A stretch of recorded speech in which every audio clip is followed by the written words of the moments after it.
This seems to be highly orchestrated, in my opinion. And the goal is to paint those of us in this audience with the same brush, that we are a threat to society. The source of all suffering and oppression is indeed Christianity. The Christians, they are racist. They are misogynist. They are bigots. They need to be regulated. They need to be controlled. I think this is very dangerous, what's happening. The question is, who is helping to do this? Enemies, foreign and domestic?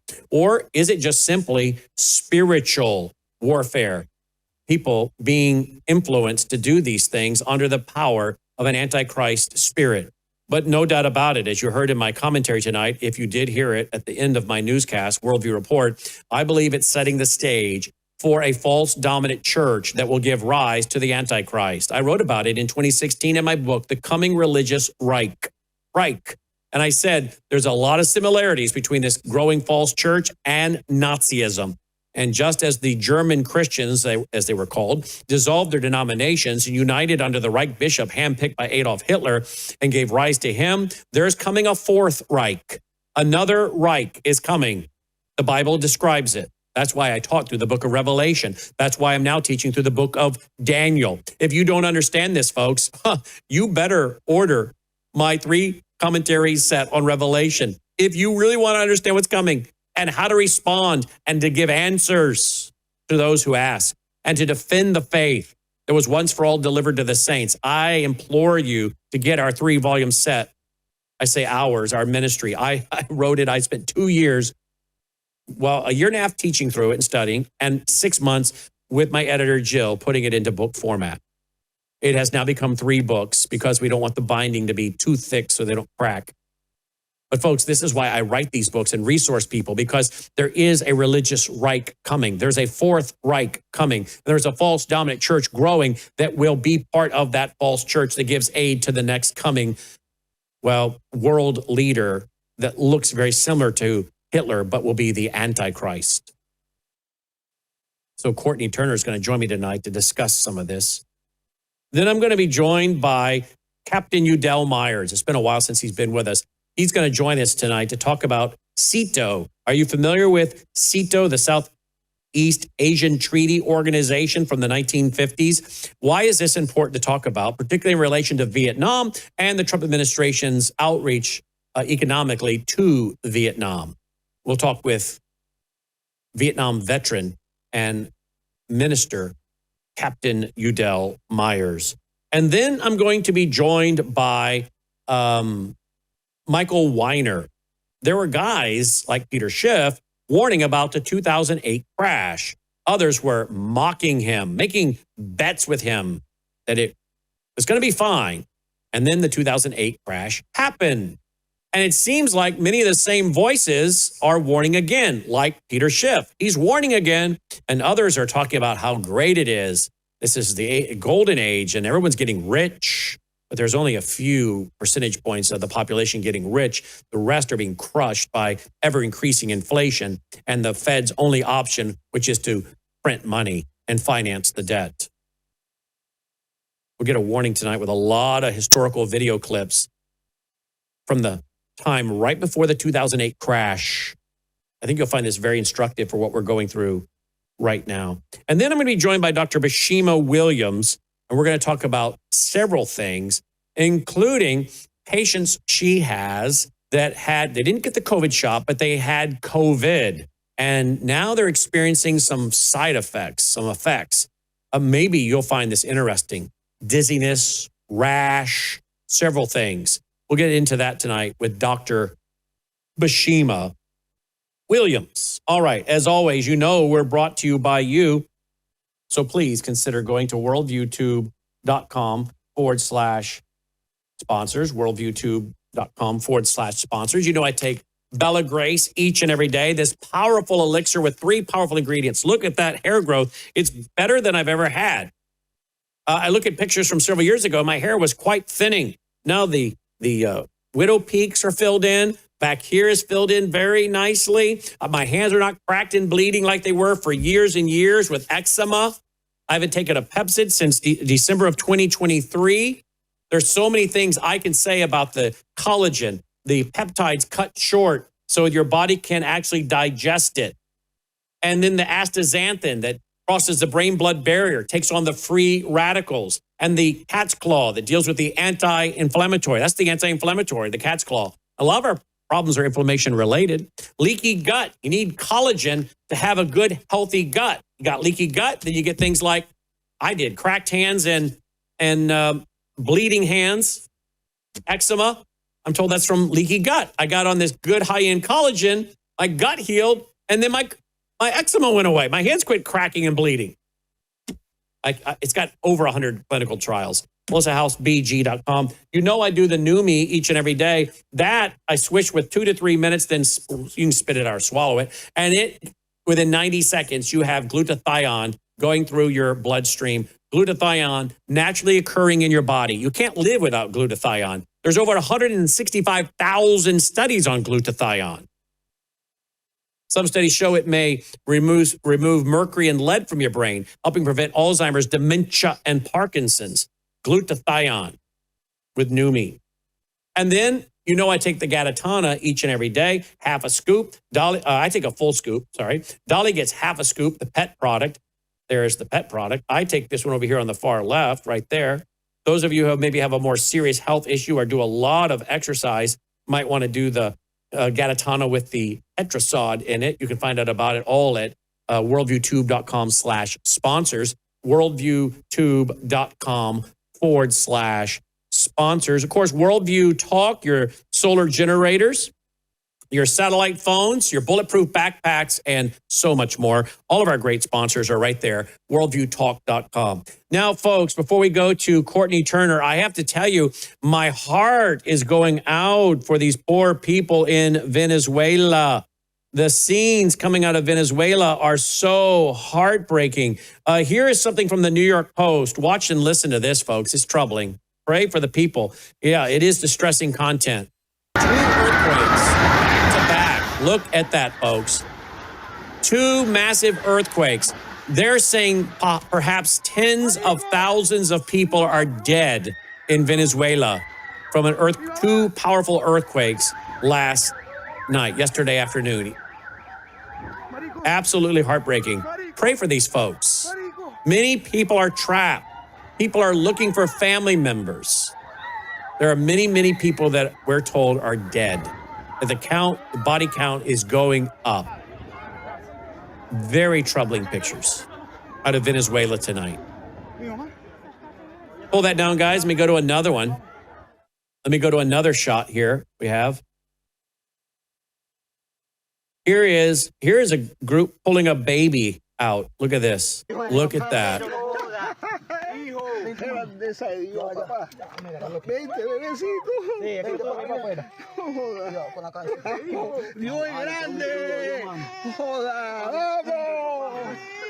How that child survived, right? Wow.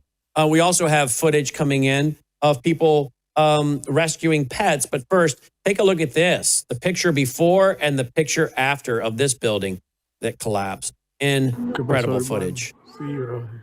Apparently, there was a baseball team, some baseball team family members in that hotel, and many of them perished. Absolutely heartbreaking. Here is another one. Look at this. Watch this building.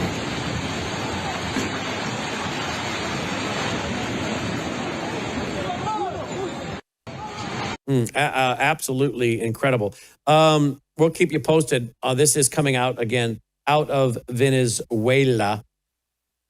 And again, we're trusting that a lot of these are accurate, that those are not from other places, that they are actually from Venezuela. I did see one tonight. Look at this one, saving a pet. Look at this one. Here we go. That poor dog. Obviously, we're most concerned about human life, but we're also concerned about animals.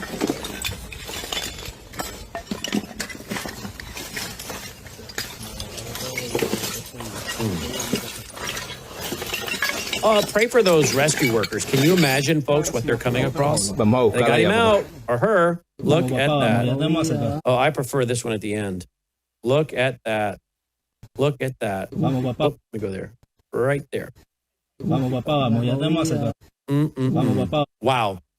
Folks, pray for those workers. Can you imagine the stuff they're seeing? It's heartbreaking, absolutely heartbreaking. All right, I wanted to bring that to you tonight and make sure that we're praying for the folks of Venezuela, the survivors, those trapped, that they would be freed, and the workers, because again, I know they're seeing a lot of things that have got to be extremely difficult for them to see. Folks, remember, of course, we're brought to you by you. We are a listener-supported network. Worldviewfoundation.com. Please go there now, won't you? And make a contribution of any size. Never think that $5, $10, $20 a month doesn't matter. It does matter. Worldviewfoundation.com. It all adds up. You'll find our mailing address there if you prefer to support us through the mail. Let's get started. Joining me now is Courtenay Turner. We'll promote her website on the screen and talk about it. She joins us tonight. Courtenay, welcome back to the broadcast. Thanks for being here with us. Thanks so much for having me. Oh, Courtenay, it has been an emotionally draining day. I want to play some clips. I did play them for radio and TV. They bear playing again and getting your thoughts on what's going on here. I wrote a book in 2011 called Religious Trojan Horse, and I warned about the right and the left merging. And I warned specifically about many pro-family groups and so-called conservatives that would unite with those who are interested in reconstructionism and dominionism and false prophets and apostles to save the country, raising the flag above the cross, if you will. And then I wrote a book in 2016 called The Coming Religious Reich. Reich meaning empire or kingdom. And I said, there's a lot of similarities between the false church today in America and the Nazi Reich. And sadly, we are seeing much of that today come to pass. And I want to ask this, is there an effort by some people to weaponize the left and the right? So we're going at each other, but at the same time, the left and the right, some of them are uniting on the same issues. I made a little list today on how some on the left and the right are uniting. One, some of them in the left and the right are uniting in their hatred of the Jews and their anti-Semitism. The left and the right are uniting in their defense of Islam. They're now defending Islam. Some are saying the Jews are worse than the Muslims. Others are saying, like Tucker Carlson, I was wrong about the Muslims. Again, the right and the left, some of them are defending it. Some on the right are having interfaith dialogue with them, trying to find common ground with them. Then the right and the left is uniting through their hatred of Christian Zionists. The right and the left are uniting with their hatred of dispensationalists who simply want to study the Bible in context and interpret it grammatically and historically accurately. And then they're uniting, many of them on the right and the left, with their racist comments, whether about non-whites or Jews. I have to believe, or I'm curious, if this is being funded by some of the same groups.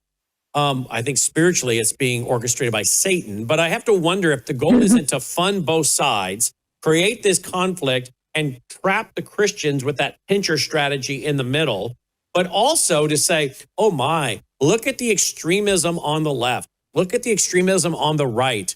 What are we going to do? We need to get everybody a biometric so we can stop this hate speech online and know who's doing what and saying what. Wouldn't it be something if the technocrats were funding some of these people, giving some of these people their megaphone on both sides, right and left, and then after this crisis and manufactured explosion of vile on both sides, they can come in and say, you see, now we need to control people. We need to have social credit scores and ban certain people. Wouldn't if you were a technocrat, wouldn't you orchestrate something like this? I'm not saying that's what's happening, but I would certainly have to propose well, that. I actually wrote quite a bit about this back, was it last summer, in my Phoenix Conspiracy article. Really? And yeah, I had several sections on how the Theo Bros, the technocrats, the tech bros, and the new right, quote, were converging, and they had a lot of overlap funding. Peter Thiel was one of the people funding very heavily into the quote-unquote new right. And interestingly enough, a lot of the people he was funding were people who came either like from the far left, like directly from communism, or had family lineages who were communists, like full-blown communists, card-carrying communists. and he was funding them into this new right. So that does seem like a kind of convergence. Why would you be funding people who are who come from the left into the right? It's interesting. But yeah, he was funding these groups like the very involved in Dime Square. So under the banner of a lot of art, under the banner of anti-wokeism, that's been a common kind of thread. And I've talked a lot about this. I think that's largely what the whole, intellectual dark web was all about, was creating that woke, anti-woke dialectic. And that's what you're seeing largely coming out of Russia, as claiming that they're this refuge from the woke, right? They did some sort of a decree back in 2024 declaring themselves like a refuge from the wokeness. And so now they've marketed themselves as like this haven for free speech. Meanwhile, literally on the World Free Speech Index, they're number 171 out of 180. But somehow they've marketed themselves as like they're the poster child for freedom of speech. But yeah, Andreessen has been involved in this like new founding. And then Kevin Roberts is kind of a overlap figure as well for a lot of these Christian nationalist kind of movements. And he's the president of the Heritage Foundation, which has been, tied to the Koch money and to Mont Pelerin Society. So, yeah, I do think that there is some technocratic money. I can't ascertain their intent, but I think that your thoughts there make a lot of sense. So, have you studied this Joel Webbin guy at all? Have you studied this guy? Are you aware of him? Yes, I find him quite abhorrent, but yes, I know, right? Unfortunately, familiar with him. Not as familiar as I have today and this week discovered that there are major ministries, one of them a major creation ministry, that had one of their guys go on his show in 2023. And what they were talking about was a legitimate topic about Genesis and Genesis 6 and the Nephilim. And then I see where this ministry also apparently let them use their building, their name and their organization and everything is on Twitter as having hosted an event with pictured Joel Webbin and Doug Wilson. And I reached out to the leader of this ministry, who's been a friend for many, many years. I said, I know you're not for this kind of thing. You've written books against racism and explaining the biblical origin of people groups from Genesis 10 and 11 and the Tower of Babel. I said, anybody can be a guest on a show. Doesn't mean you endorse everything they've ever said or even knew they were saying these things. But now that you know these things are being said, would your ministry please put out a press release or a statement I can read denouncing this man? It's incumbent, I believe, on Christian leaders to step forward right now and denounce these people. I'm still waiting. After he acknowledged receiving this, I'm waiting now on a response. It shouldn't take that long, frankly. But I think we're at a critical hour in the real church in America, because I think the technocrats, the globalists, the power elite, whoever is behind this, of course, Satan, I think is trying to paint all Christians in the same corner and basically, I think, begin to make Christianity illegal in America. Much like we're seeing happen in Canada, where people are losing the right of thus saith the Lord and teaching the Bible. I think this is a gigantic setup to basically move us to the way of China, licensing churches, deciding who can and cannot be on the air, who can or cannot be online. I am sensing basically a major attempt to smear the church, smear Christians, and then begin to deprive us of our freedom of speech and freedom of religion. Do you join me in that concern? Yeah, absolutely. And, it's one of the things I keep saying about all this anti-Semitism. It's like, if you think that they're just after the Jews, then I think that you're sadly very mistaken. And these Christians who are, in my opinion, I don't think it's a very Christian thing. Well, they're not Christians. I can tell you right now, from the abundance, the mouth speaks out of the abundance of the heart. And I don't think we can claim or in any way say biblically that this is the fruit of a believer, a Christian. These people are speaking this way over and over. Christians sin. Christians are still battling the old mind and the new man.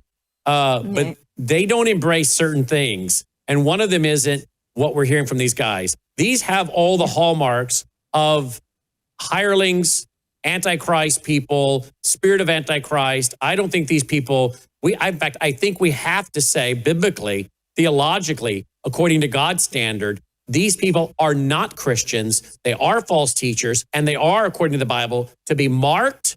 It says in the Bible, mark them and avoid them. Yeah. And I keep saying these people who claim to be Christians, who are saying that it's perfectly fine to go after the Jews, if they think they're going to be saved, I think the Jews are just the first target. You know, they're like 15 million out of 8 billion people. They're going after them first. But I think the Christians are absolutely under threat, and they are the target. And they're using self-professing Christians to set them up, right? Yes, I think that's absolutely what's going on. And I think the other element, too, is that it's very anti-American. So people like Joel Webbin, who, by the way, is, I would see Doug Wilson as kind of his theological father, if you will. And Doug Wilson is also abhorrent, in my opinion. Yes. He calls women the kind of people that people come out of. So apparently he has zero respect. I don't think Joel has any respect for women either. Joel says that he can't read something, like his wife is not allowed to read something unless he's read it first, and that he's made an opinion on it. She's not allowed to, I guess, have her own opinions or to educate herself on anything that he hasn't approved first. So these people, I mean, to me, that's very misogynistic. I'm not a feminist, for the record, but this is just not treating women as human beings. I would agree. Tools, right? I would agree with you. Yes. Is Joel Webbin, I guess we saw him speaking at this creation ministry with their logo and everything with Doug Wilson. So Doug Wilson and Joel Webbin are closely tied together, right? Yes, they are. How tied are they to Alexander Dugin? So that I don't know. I would say I see it kind of as a funnel. So I don't know that they're necessarily getting orders from Dugin, or that they're being funded by Dugin or affiliates or anything. Do they quote him? That I don't know. I think that Joel Webbin has endorsed Dugin, but I'd have to double check on that. But I do see it as a funnel. Can you check on that in the control room right now in real time, guys? Where's Logan? Logan, can you check on Joel Webbin endorsing or interviewing Alexander Dugin? So I'm not finding any public record of that. But what I would say is I do think it's very much a funnel, because what their political ideology, it's not just theological, right? They want a theocracy. They're post-liberals. They think that there is no saving the republic, that, this constitutional order is done. It's unredeemable. So it's very aligned with things that Dugin says. Modernity is the root of all evil. We need to do away with it. And of course, somehow that's the Jews' fault, I'm sure. I've actually heard these people say things like that. I don't know how they make sense of that, but somehow it's the Jews' fault.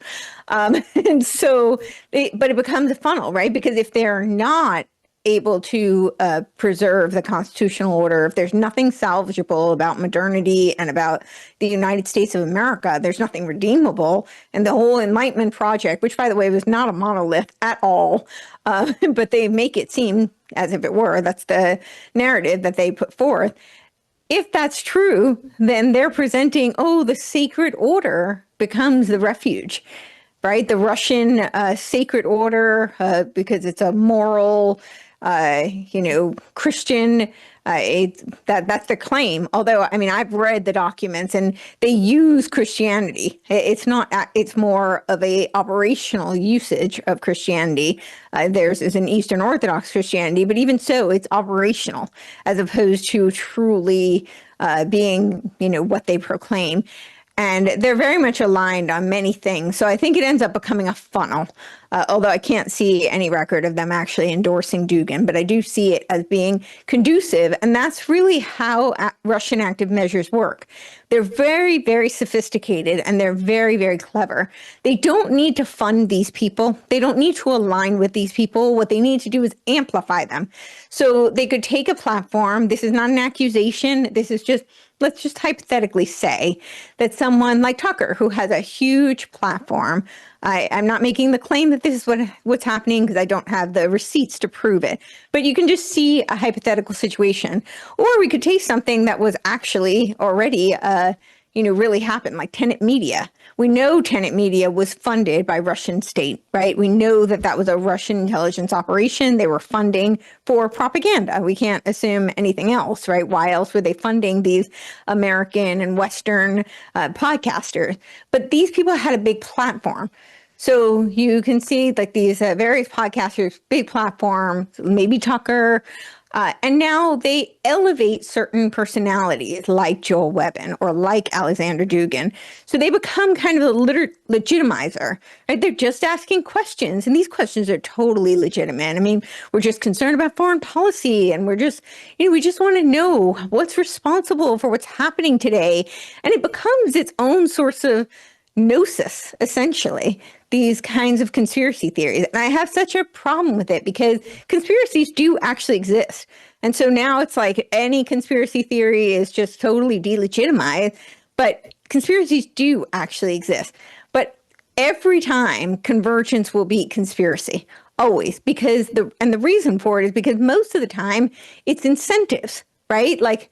And that's what active measures do, is they amplify what's already there. They amplify the wedge splinter narratives that are already occurring in order to create chaos, in order to create division, and in order to destabilize from within. So they don't need to do much except for amplify it and let that voice be heard. And so typically when you think about like conspiracy theory, people are thinking about some kind of a cabal in a shadowy room. And I'm not saying conspiracies don't happen. They absolutely do. And usually we know about them because they're documented in history. So we actually do know of them. We don't have to speculate on those. But if you look at converging incentives like Tenet Media, these people were podcasters who thought their work was just worth, $150,000 an episode for 40 minutes for them to speak because it's just so profound. And so when you've got these various incentives that converge, there's no head of the Hydra to cut off, right? Because it's just a bunch of people who have aligned interests, and you feed those interests and they all funnel to the same place. And that's much more successful. When I wrote that book in 2016, The Coming Religious Reich, and I said, we are going to see a false dominant church. We're going to see a fourth Reich. I'm sure many people many people didn't take me seriously, right? I think my audience did because I provided all the proof, the documentation, 500 pages, 600 footnotes. But most people would say a false dominant church that will line up with Nazism, fascism, a false church that will help further a fourth Reich. He's got to be kidding me, right? In 2016, 10 years ago. And yet here we are. And listen to this, please, from Pastor Joel Webbin. Here we go. That historical event is no mere historical event. It is a religion. It is an ideology. It is a worldview. It is a weaponized bludgeon that has beat generation after generation of white young men into believing they're not allowed to have a future. And it is time for Holocaustianity, that false, wicked, satanic religion of Holocaustianity, to fall and crumble like the idol that it is. Somebody raises an Islamic 90-foot statue in my state, which they have outside of Houston. My prayer is that that statue would be ground into dust. Let no false god be worshiped on American soil. This is a Christian nation and Christ is king. And the same principle applies to a more powerful false religion that has had America, my nation, in a stranglehold a lot longer and a lot tighter than Islam ever has or likely ever will. And that is the false religion, not of Islam, but Holocaustianity in all its its idols and all its high priests and all of its altars and all of its sacraments must be ground into dust. And if that requires some young men to use language that makes you feel a little icky, God bless it. Wow. And now Holocaustianity, and he says at the very beginning, listen to what he said at the very beginning here. That historical event is no mere historical event. Wow. So is he, I don't know what he's trying to say, but I think what he's trying to say, and then you tell me what you think, is that the Holocaust, and many of them today say either didn't happen or it's over-exaggerated. And I'm like, well, if it wasn't 6 million Jews, 5 million non-Jews that were killed, how many Jews and non-Jews would be acceptable to you? 1 million? 2 million? How many, right? I think the numbers are pretty well documented because the Germans and the Nazis were known for keeping very, very stringent records, and they had their IBM punch cards and all that. And all you have to do is read Mr. Black's book, IBM and the Holocaust, Edwin Black. But I think what he may be saying is that the Holocaust has been used to cause Americans or people around the world, and quote, Christians or whatever, to not be able to speak the truth about the Jews. That the Holocaust has been used as a shield from which then the Jews get a pass. Oh, because of the Holocaust, we can't speak truth about them. And so now it's become its own religion, its own idol of Holocaustianity. Is that, and I don't believe any of that. I think people can speak the truth in love about whoever it is, other people group, whatever people group it is. But the Holocaust really happened, okay? And I don't think people are avoiding speaking the truth about Sigmund Freud or Karl Marx who are Jewish because there was a Holocaust. No, we don't. We just say, hey, there are self-hating Jews like Karl Marx and Sigmund Freud, I think, right? There are good Gentiles, there are bad Gentiles. There are good Jews, there are bad Jews. All have sinned and fallen short of the glory of God. But he seems to be, in my opinion, saying that the Holocaust has been used, and maybe the Jews even use it, to give themselves a free pass and they can never be criticized. Is that what he's saying? Yeah, that's essentially what he's saying. And there's this is why I do say I feel like it's very, I can at least say it feels reminiscent of Russian active measures. Again, I can't prove that that's where it's all coming from. But, we go back to the protocols of the Elders of Zion, and this was a forgery. And it wasn't even, it was like a forgery of a forgery. Like, it was actually based on a French satire that was also like a hybrid plagiarized thing. So, we were talking about forgery of forgery of forgery. And it was for purely political operational means. And now we've got all these people like Harrison Smith just did a whole documentary on this. I know somebody who's actually Jewish who wrote a book saying, well, essentially that it doesn't matter if it was a forgery because it's being played out. And where I see the similarity to what Joel is doing right here is it's become very sophisticated. So it's no longer just like, oh, we don't like the Jews. It's, they'll criticize, they'll swap out the signifier. So instead of saying Jews, they'll say a Zionist or Christian Zionism, or, it's because of Holocaustianity. That makes Jews the victim. And so they frame it in this way where I'm hearing this all the time, where there's become this framing that they really do care about the Jews, and that all of these various things are scapegoating the Jews, and they're actually hurting the Jews, and that's why they care so much. And some of them, now I don't think Joel is one of these people. Some of these people might actually believe that's what they're doing. They bought into these lies, but they're not. They're still playing the same JQ, Jewish question. Karl Marx wrote on the Jewish question. They're still playing that same game. What Joel's doing is not quite the same thing, but it is similar. It's this idea that the Holocaust has made victims out of Jews, right? So they have this victim mentality, and therefore we can never say anything negative about them because that makes them, that's anti-Semitism. Mm-hmm. So we can't say anything. They're untouchable. But did you hear him say that he thinks the Jews are more dangerous than the Muslims? The stranglehold that they have is worse than that of the Muslims? Are you kidding me? They make up 0.2% of the population. You know how many billions? So can somebody do the quick check on how many billions of Muslims there are in the world? I mean, really? Well, how many Jews are there? 15? That's why I say what he's doing is slightly different because he's actually much more overt. He's like basically saying he doesn't like the Jews and we should do away with the Jews. But yeah, it's 15 million Jews out of 8 billion people, and if they have so much power, then I mean that's some sort of magical gift. They should run the world. I mean, right? But you obviously don't. I'm being facetious. I'm just saying that's crazy, right? Yep. Here's another clip I played today, but I want you to respond to it. Here he is talking about Nick Fuentes, of all people. You ready? Here we go. I'll go ahead and publicly say it. I have nothing to lose. Maybe I'm wrong, but maybe I'm right.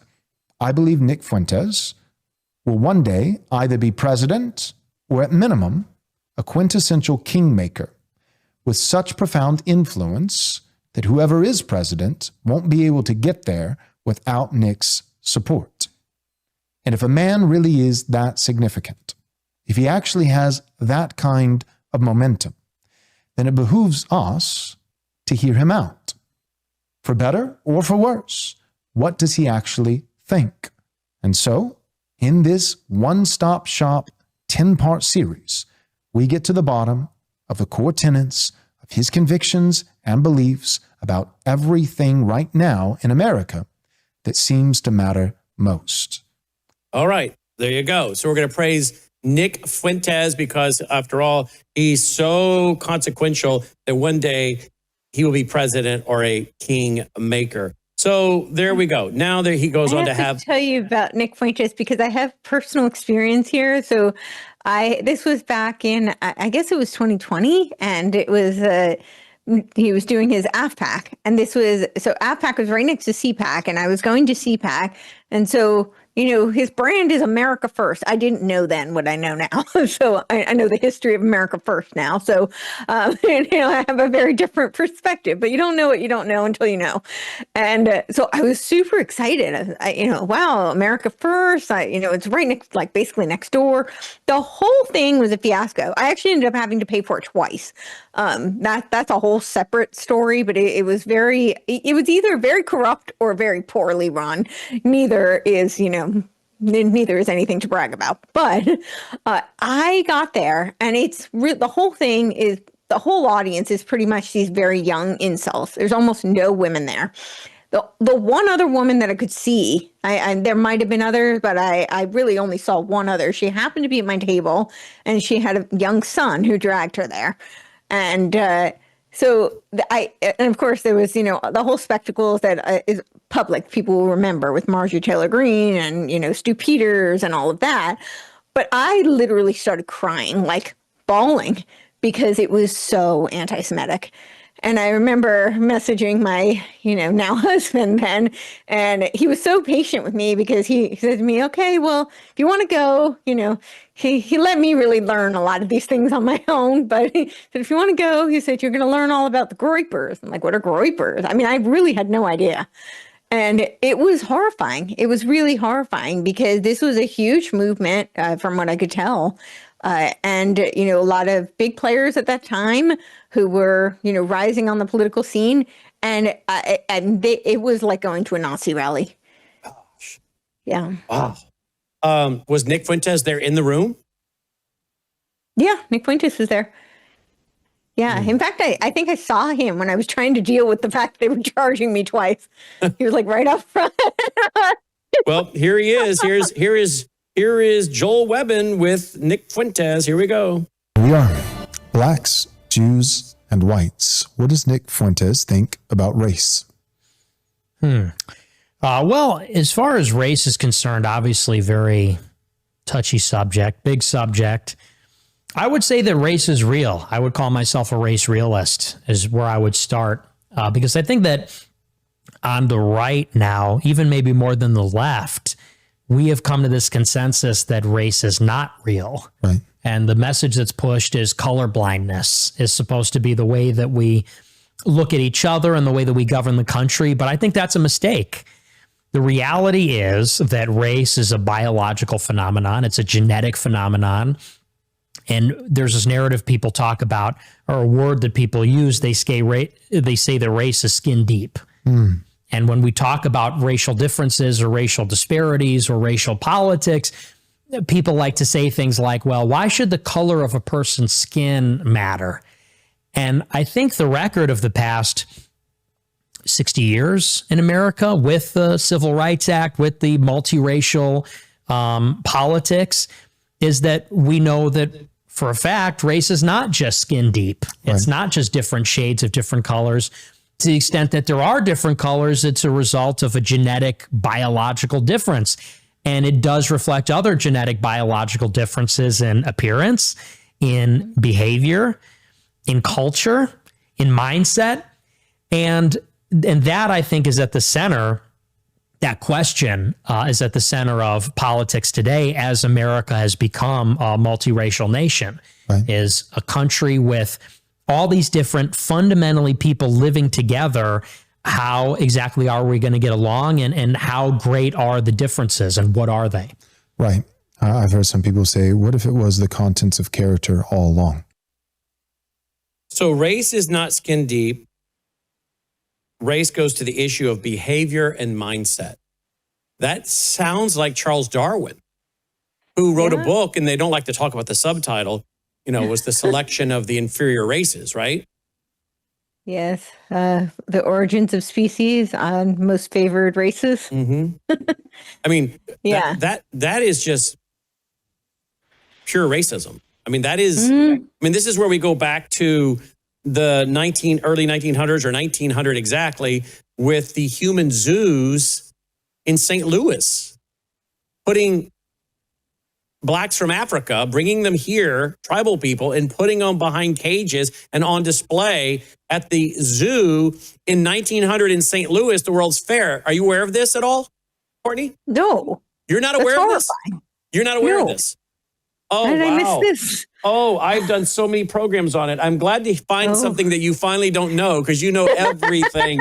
The Human Zoo. I think I might have been better off not knowing this. That's horrifying. Yes, Human Zoo, World's Fair, 1900, St. Louis. I've done whole shows the on World's it. Fair. And it was to show the reality of Darwinian evolution. It was 1904, I believe it was. Yes, 1904, the World's Fair, the Human Zoo. It is horrific. Okay, I've done whole shows on it. Go into our vault, folks, at worldviewtube.com/vault, worldviewtube.com/vault. Type in Human Zoo, World's Fair. It'll pop right up. All kinds of pictures and video footage. And then I give a breakdown of this. And this is what this sounds like to me coming from these guys. I want to give you another clip because I know we're on a time constraint here. So I want to try to roll through these clips. I have a little bit more time. I know you do. And then I got to let you go. But listen to this. We are. Listen to Relax. this next clip. So we've got that. And let's see. I played last night. But this, again, bears replaying because I think we're getting the full picture of why it is. I'm saying red alert, American church. Real Christians, a red alert. We have got to, in the strongest terms, denounce this from the pulpits. If your pastors are not speaking to this, send them this program. Send them my radio show and TV show from today. We have got to have real believers stand up and denounce this because they're trying to categorize all of us as being in this camp. Okay. And then they can justify marginalizing, characterizing, terrorizing, and then legalizing the terrorizing of real Christians. And I think these people are being used to set that trap. We must speak up. Silence is an endorsement. Now that you know, silence is an endorsement. Once your pastor knows about this and has heard these clips, if he doesn't speak up from the pulpit and denounce this with the Bible, he is either a coward or stupid. Okay, but he's not really a prominent shepherd who's going to guard the flock and guard the gospel. Because can you imagine the Jews and the non-whites hearing this and then think and saying to themselves, wait a minute, where are all the Christians and pastors denouncing this? Oh, there's hardly anyone doing it. There's just a few of them I found. The majority of them are saying nothing. Well, if that's what Christianity is, I don't want anything to do with it. Okay, so we're called to guard the gospel, folks, and you must call these people out. The Bible in Acts warns about the men who've risen from within to draw away the disciples after themselves. We're told to mark them and avoid them. We're called to call them out, expose them, have nothing to do with the unfruitful works of darkness, but expose it. Listen to this. all black people are impulsive, lazy. I could list some particular sins. And again, in general, of course there are exceptions. I'm not thinking of Thomas Sowell, not thinking of Clarence Thomas. And I think I could also, to go one step further, say all Jews are subversive. And, there would, of course, be some exceptions there as well. And why does he use the word all? This is so toxic. It's so dangerous. It's so horrific. And to think that there are people who claim to be Christians, defenders of the authority and accuracy of the scripture, the Bible, biblical creation, who have either gone on their show or had some of their people go on their show. And where are they? We're calling them. We're texting them. We're asking them to publicly come out, put out statements in written form and video form denouncing this man, as we're doing right here. But it's not grabbing ground, which tells me we've got a real problem. Is this group so popular within the Calvinist movement? And because a lot of these people are Calvinist, a lot of them are preterist or partial preterist. They think the rapture's already happened, AD 70. Is this so popular now within the Doug Wilson preterist Calvinist world that many of them that we're calling on won't say anything because they want the funding of these people? It's nickels and noses. They want the Calvinists that fund their ministries to keep doing it. And if they call these people out, they might lose those people as donors, because I don't want the Calvinists supporting me. I think most people know I hate Calvinism. I think Calvinism is of Satan. I think John Calvin is probably burning in hell right now because of what he taught and he believed, and it didn't line up with the scriptures. It was a works gospel. He said he could recreate his entire theology from Augustine, from Augustine. I mean, so I think a lot of people don't believe in free will. No. That part I don't understand Blows it. my How do you say you're a mind. Christian? You don't believe in free will. That's People like complete oxymoron to me. Yep. So I don't know why these people aren't speaking up, but folks, we have a crisis here. Now, let me go to this issue again of the left defending Islam, the right defending Islam. Now, listen to the latest from Tucker Carlson before we let you go, Courtney. Okay. Israel has completely changed. I feel sorry for Israel, but the Israel that I first visited decades ago bears no resemblance to modern Israel. Is the United States complicit? Of course, we paid for it. We made excuses for it. We made it possible, and there are weapons. Obviously, of course, we're complicit. That's one of the reasons I'm upset by it. That's my country. These are my tax dollars. This is my reputation. This is the moral authority of the nation that my ancestors built. So yes, I feel very implicated in this and enraged by it, and not primarily enraged at the Israelis, who I think are delusional for a bunch of different reasons. I don't think that's an Israeli-specific phenomenon. We felt a little bit of that after 9/11, when people bought the lies about there were many lies about 9/11, but the net result was to convince Americans that they were under siege from global Islam, that there were a billion people trying to kill them. I felt this way myself. And many times I said on television, the problem is Islam, the problem is Muslims. Like, they all want to kill us. They're all crazy. They're all in this lunatic suicide cult created by Muhammad in the 7th century. And I believe that. I was hysterical. I believed that. No, that's not true. Nothing about that is true. But I believed it. So it's a little harder for me to judge Israelis when they're like, every Arab, Christian or Muslim, it doesn't matter. Arabs are by definition committed to the extermination of Jews, and we must kill them before they kill us. Like, they believe that. I think people are capable. Wow. So now the U.S. is helping to fund genocide. Israel and U.S. Are involved in genocide. And the Muslims, he's turned his position. Now, we've never said all Muslims are evil. All Muslims are out to kill us. There are a lot of Muslims that don't practice, right? Like my friend Sharam Hadian's dad, who was a beer-drinking, pork-eating Muslim, who left Iran 6 weeks before the fall of the Shah because he didn't want to live under Islamic rule, right? So if Tucker can't distinguish between Muslims and Islam, then he is what I think he is, pretty stupid, foolish guy. Anyway, biblically, Romans 1 speaking, I think he is a fool, Romans 1 fool. But again, now all of a sudden he seems to be kind of, remember he said Hamas, I think that's just a political organization. I want to go down my list in closing. The left and the right are uniting in their hatred of Jews, their defense of Islam, their hatred of Christian Zionists, their hatred of Christian dispensationalism, and their increasing racist comments. Closing comments on all of this, Courtney. Yeah. So Firstly, it's kind of ironic coming from the guy who, up to a couple of years ago, like anybody who questioned 9/11, who even asked like any questions, was just a crazy conspiracy theorist. And now suddenly it's the Jews and the Muslims are wonderful. And yeah, he's got this whole alternative narrative. So that's kind of interesting. But what they're doing, again, I feel like is it's very nuanced and it's very sophisticated, right? He does this under the guise of questioning foreign policy, questioning where our dollars are going. It's not Jews or even Israel that he's upset with. He thinks they're just delusional, but he's kind of patronizing them and saying that they're victims. And this is what I'm talking about with this very nuanced view that is, to me, is a very sophisticated active measure and multi-layered psyop, because it's blatant anti-Semitism. That there's no way to sugarcoat it. But because they've swapped out the signifier, right? It's not all Israel that he doesn't like. It's that they don't really understand what's going on. They're delusional, was his words. But it's not the Jews, it's the Zionists. But that's really what they're saying, is that it's the same narrative as the Protocols of the Elders of Zion, that there's some shadowy cabal and somehow the Jews are at the center of it, or people, using the Jews are at the center of it. It's the same story over and over and over again. And I don't know how these people reconcile it with, being Christian, as we discussed in the beginning, seems to be completely oxymoronic. And as we discussed the last time with my article on the root and the fruit, it's a lot of this does seem to be a supersessionist type of theology, where they think that the Old Testament doesn't matter. They can just cut it off.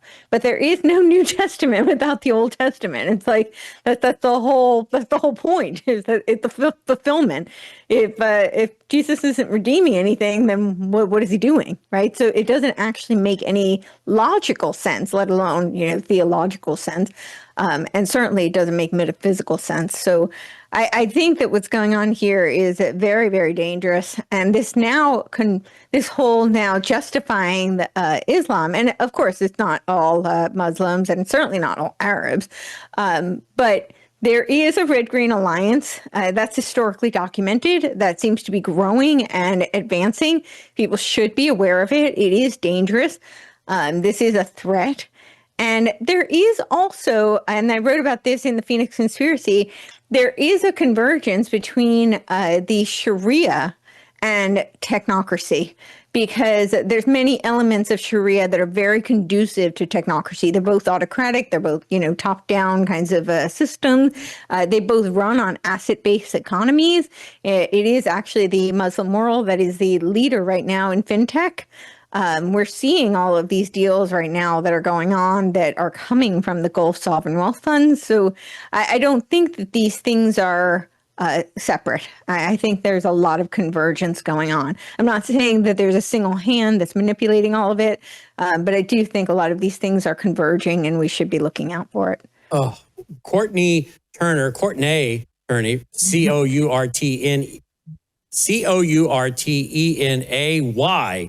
Turner.com, CourtenayTurner.com. Thank you, Courtenay. Thank you. Courtenay Turner checking in tonight. What a broadcast, folks. And this one should grieve all of us, because this is being said and done in the name of Christianity, in the name of the Bible, twisting the Bible. Again, I wish there were people I could call today, as I said on radio at 1 o'clock, but a lot of the guys I would have called who would have used their platforms to denounce this and warn the church of this infiltration are dead. There's really just you and me left, folks. There aren't many Christian leaders left. Most of them have either passed away, they're too old, or what Christian leaders we have, many of them are compromised, and they're cowards, and they're counting nickels and noses, and they want to sell their books to everybody. They don't want to cut out a percentage of possible customers who could buy their wares, so they'll sit in the tall grass and say nothing. They want to raise money for their organizations from all of these people. They want the biggest tent possible, because you got to get that money. Yeah. Well, we don't play that game. We do not play that game. And so really, frankly, there aren't a lot of leaders we can pick up the phone and call and say, help us educate and warn the church. So you're going to have to do it. I'm going to have to do it. Together we'll do it. You need to go to worldviewtube.com right now, please. Worldviewtube.com. Grab my radio show from earlier today. Spread it everywhere. Spread my radio show today from everywhere. That includes a lot of these clips and the analysis of why this is so dangerous and how it is a trap, how the right and the left are merging, as I explained tonight, but how it's also, this is being used in order to say all Christians are like this. All Christians are like Nazis. All Christians are fascist, KKK-like. No, we're not. But if you don't have a pastor, and if you and your friends and Christian friends are not speaking up, then people are going to be left to believe this is true. Many of the unsaved world are going to be left to think, well, it must be true because no one's really refuting it. So it must be true. Silence is not neutral. Silence is an endorsement once you know. And now that you know tonight what is being said in the name of Christianity and in the name of Christ, this heresy, this blasphemy, you have an obligation to spread it far and wide, to denounce it, to protect the testimony of you as a self-professing believer, to protect the church and young people from falling into this. Like I said in my book in 2016, The Coming Religious Reich, we're going to see another Reich, the Reich of Antichrist. There is going to be another Hitler, a global individual like Adolf Hitler, the Antichrist. He will appear to be a friend of the Jews. Then he'll break his treaty and go after them. And the stage is being set for that false church of Revelation 17:1 that will then help give rise and power to that Antichrist figure. That's why I wrote that book in 2016. You don't have to buy it. I'm not selling it. If you're a member of our vault, you can read Religious Trojan Horse. You can read The Coming Religious Reich.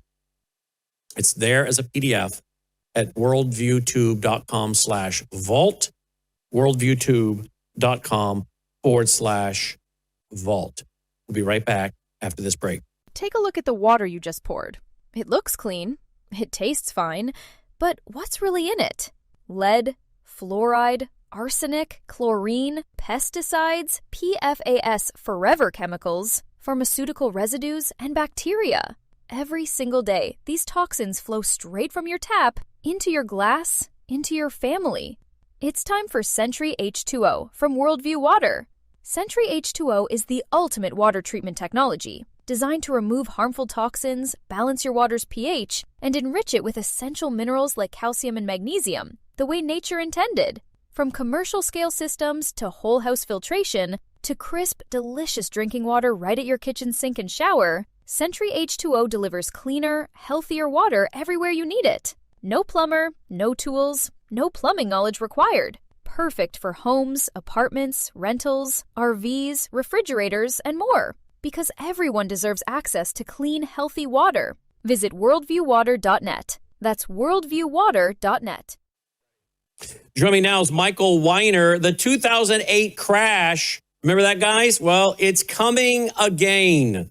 We're headed for another crash. And some of the voices that were warning about that in 2008, they weren't listened to, some of them. They were even mocked. They turned out they were right. Some of those same voices, like Peter Schiff, are warning again. I have some clips I want to play and get a response from our buddy Michael Weiner. Michael, welcome back to the broadcast. Thanks for being with us.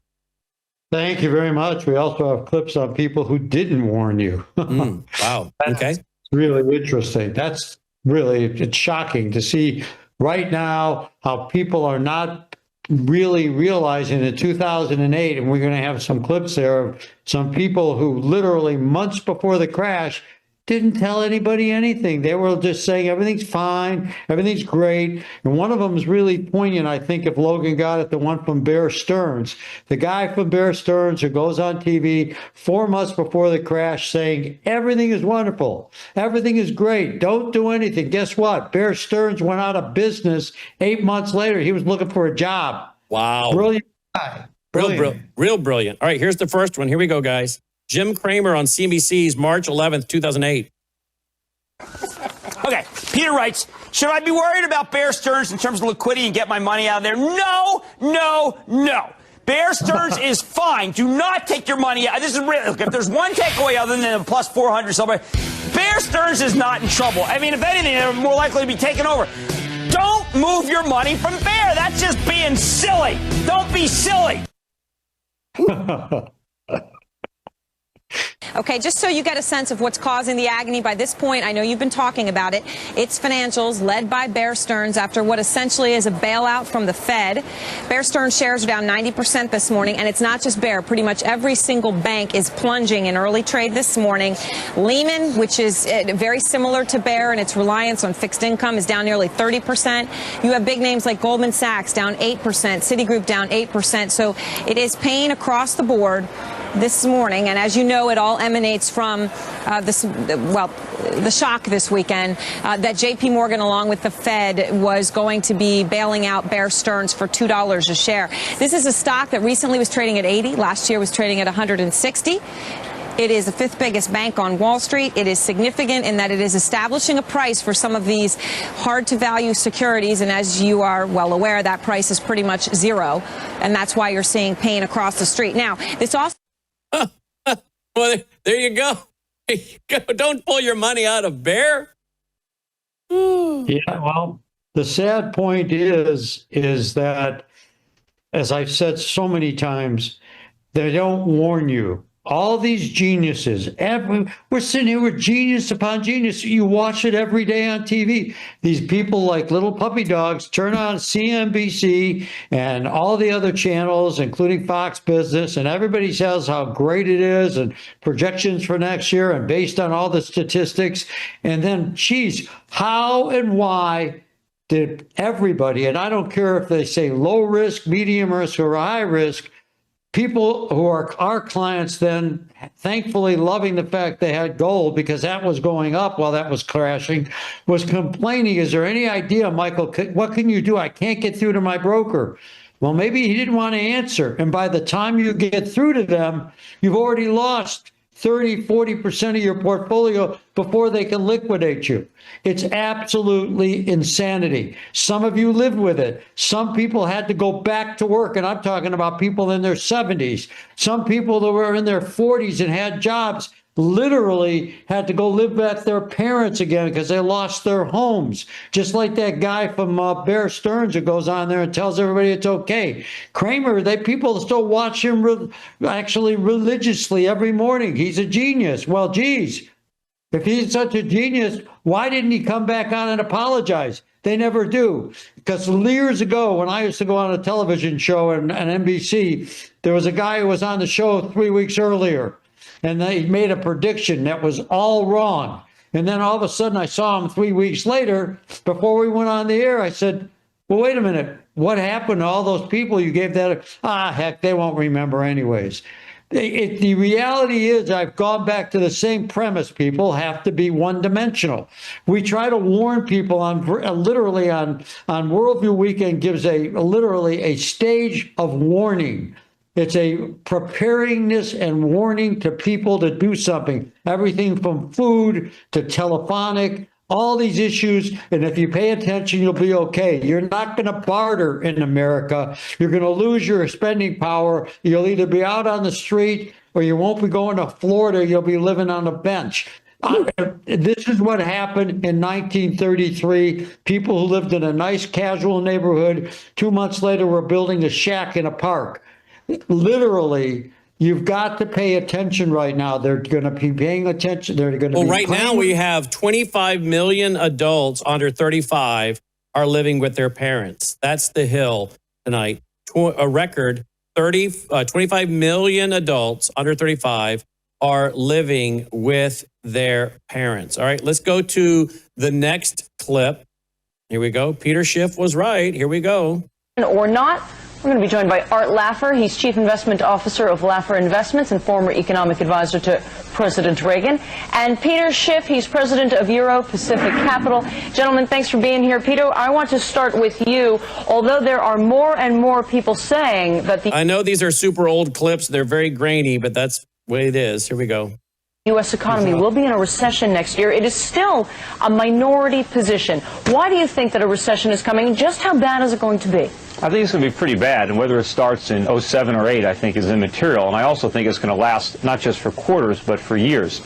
See, the basic problem with the U.S. economy is we have too much consumption and borrowing and not enough production and savings.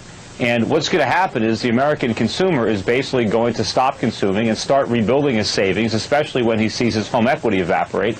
And when you have the economy 70% consumption, you can't address those imbalances without a recession.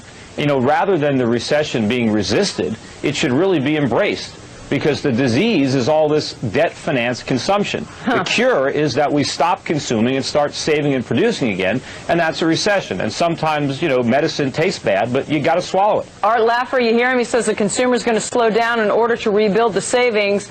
And you know that 2/3 of the American economy is driven by the consumer. Do you believe that? No, I don't believe any of it whatsoever, Michelle. Excuse me. But, you know, what he's saying is that savings is way down in this country, but wealth has risen dramatically. The United States economy has never been better shape.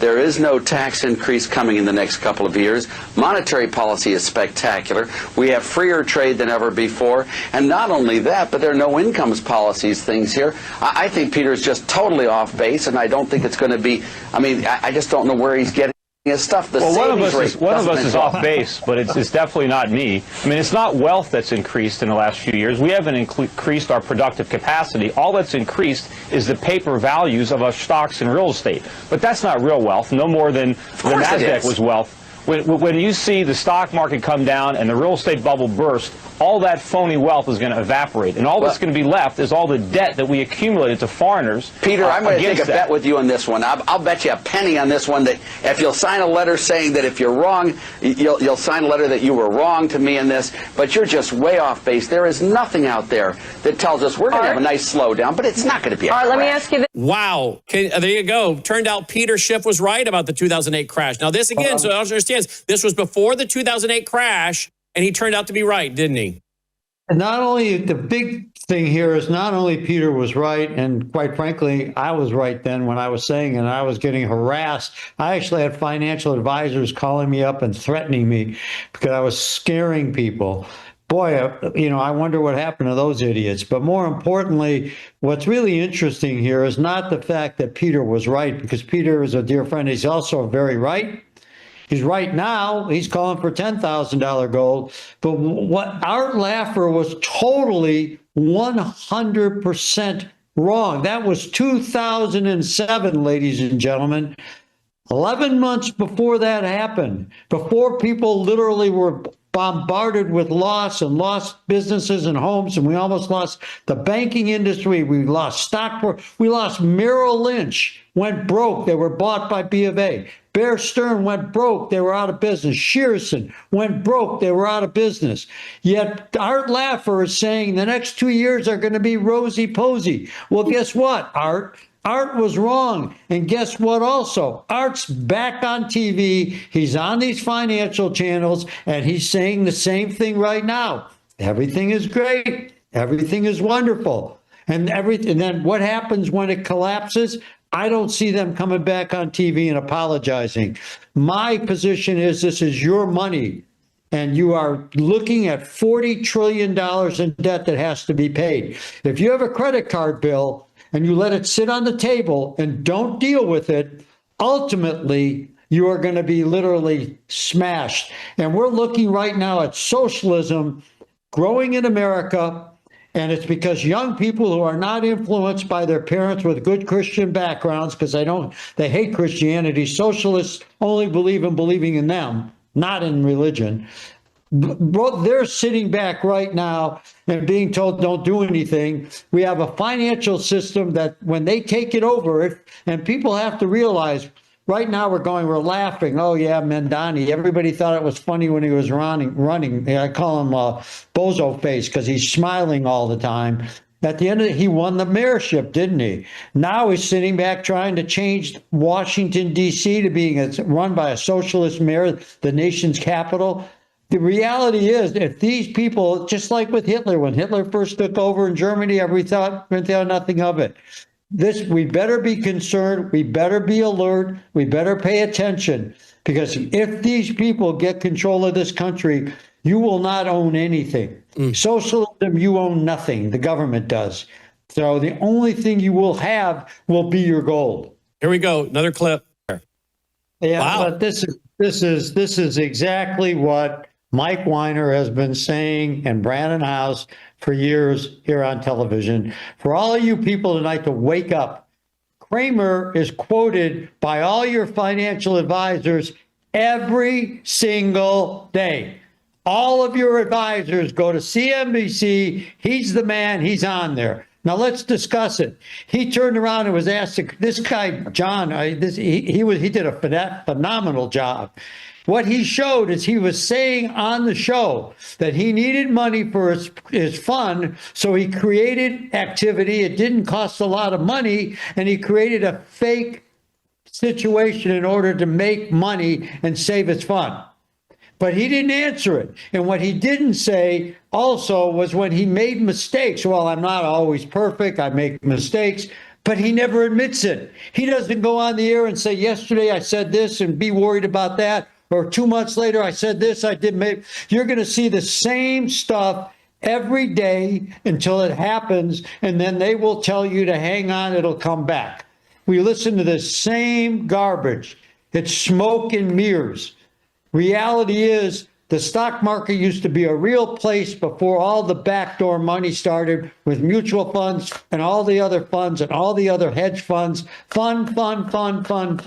They generate income every single day. When you own a stock, you do not. When you own gold, it protects you from this insanity. And that's why they look at gold as an antichrist, just like Mandani's an antichrist.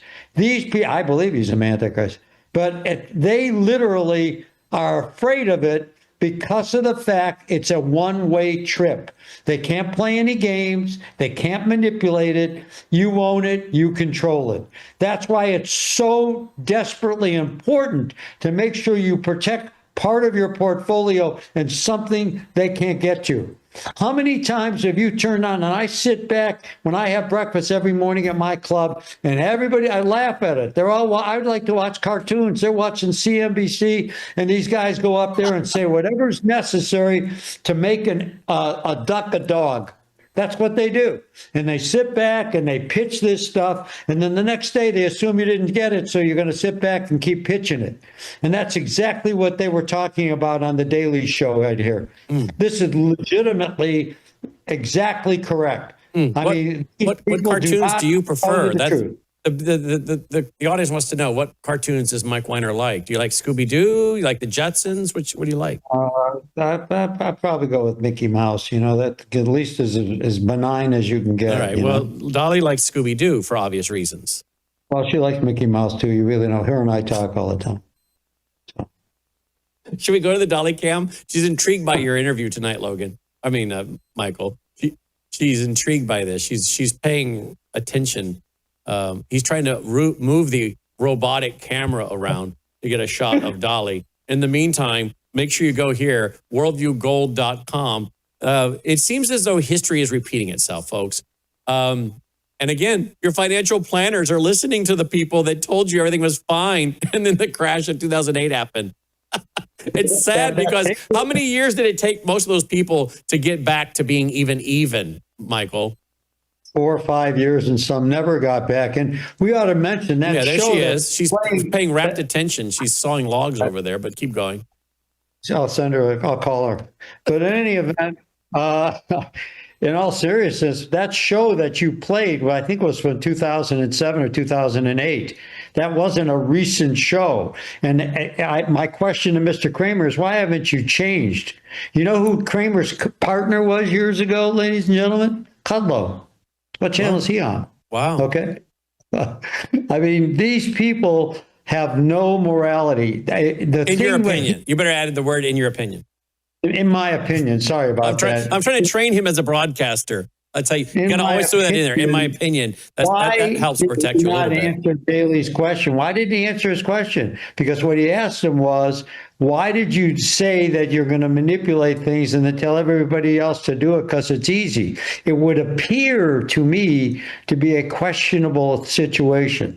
But this is something that's all smoke and mirrors. I mean, the whole investment world's become nothing more than a cash cow. And when all of us lose money and lose assets, we are put back to work. That's why Reagan created gold IRAs. He did not want you to own any of this smoke and mirrors. He wanted you to have a physical asset. You're over 65 years of age and you have a paper-driven retirement program, God help you. Because realistically, if you don't have something shored up in a tangible asset in today's world, you're wrong. And all this digital society we're going to is giving them the opportunity to do what, ladies and gentlemen? To do more game playing. Because again, it's not a tangible asset. And pick a number. Okay, pick a number. We took something that was a cryptocurrency that was literally $5 or $6, and now 10 years later, it's $60,000. What? Why? Why is it worth $60,000? Is it because of supposed interest or because of value? I think interest, not value. Wow. And of course, silver or gold is now around 4,025 something now. It dropped down to 3,900. Now it's at 4,025. Silver is around $58 an ounce. I think, frankly, I don't give financial advice. I give financial opinion, but I think these are great levels right now to jump in. If you have been waiting, these are the numbers of which you should jump in. And I think that what the history shows is that a lot of times before there's what it does is it goes up and then it comes back down, sometimes 50%. It'll come back down, and then it does that to get a better base, and then it shoots off like a rocket. I think we saw that in the 1980s before we went back to that historic high. Saw that in 1979 and 80. The gold market before the big run-up, 600%, went from $210 in 1978 down to $128. Everybody kept saying it's going to go back to $42.50, and guess what? It went all the way up to $800. In 2008. Before the crash started, gold was at $488. It went down from $1,000, 50%. And guess what? It ran up to $2,000.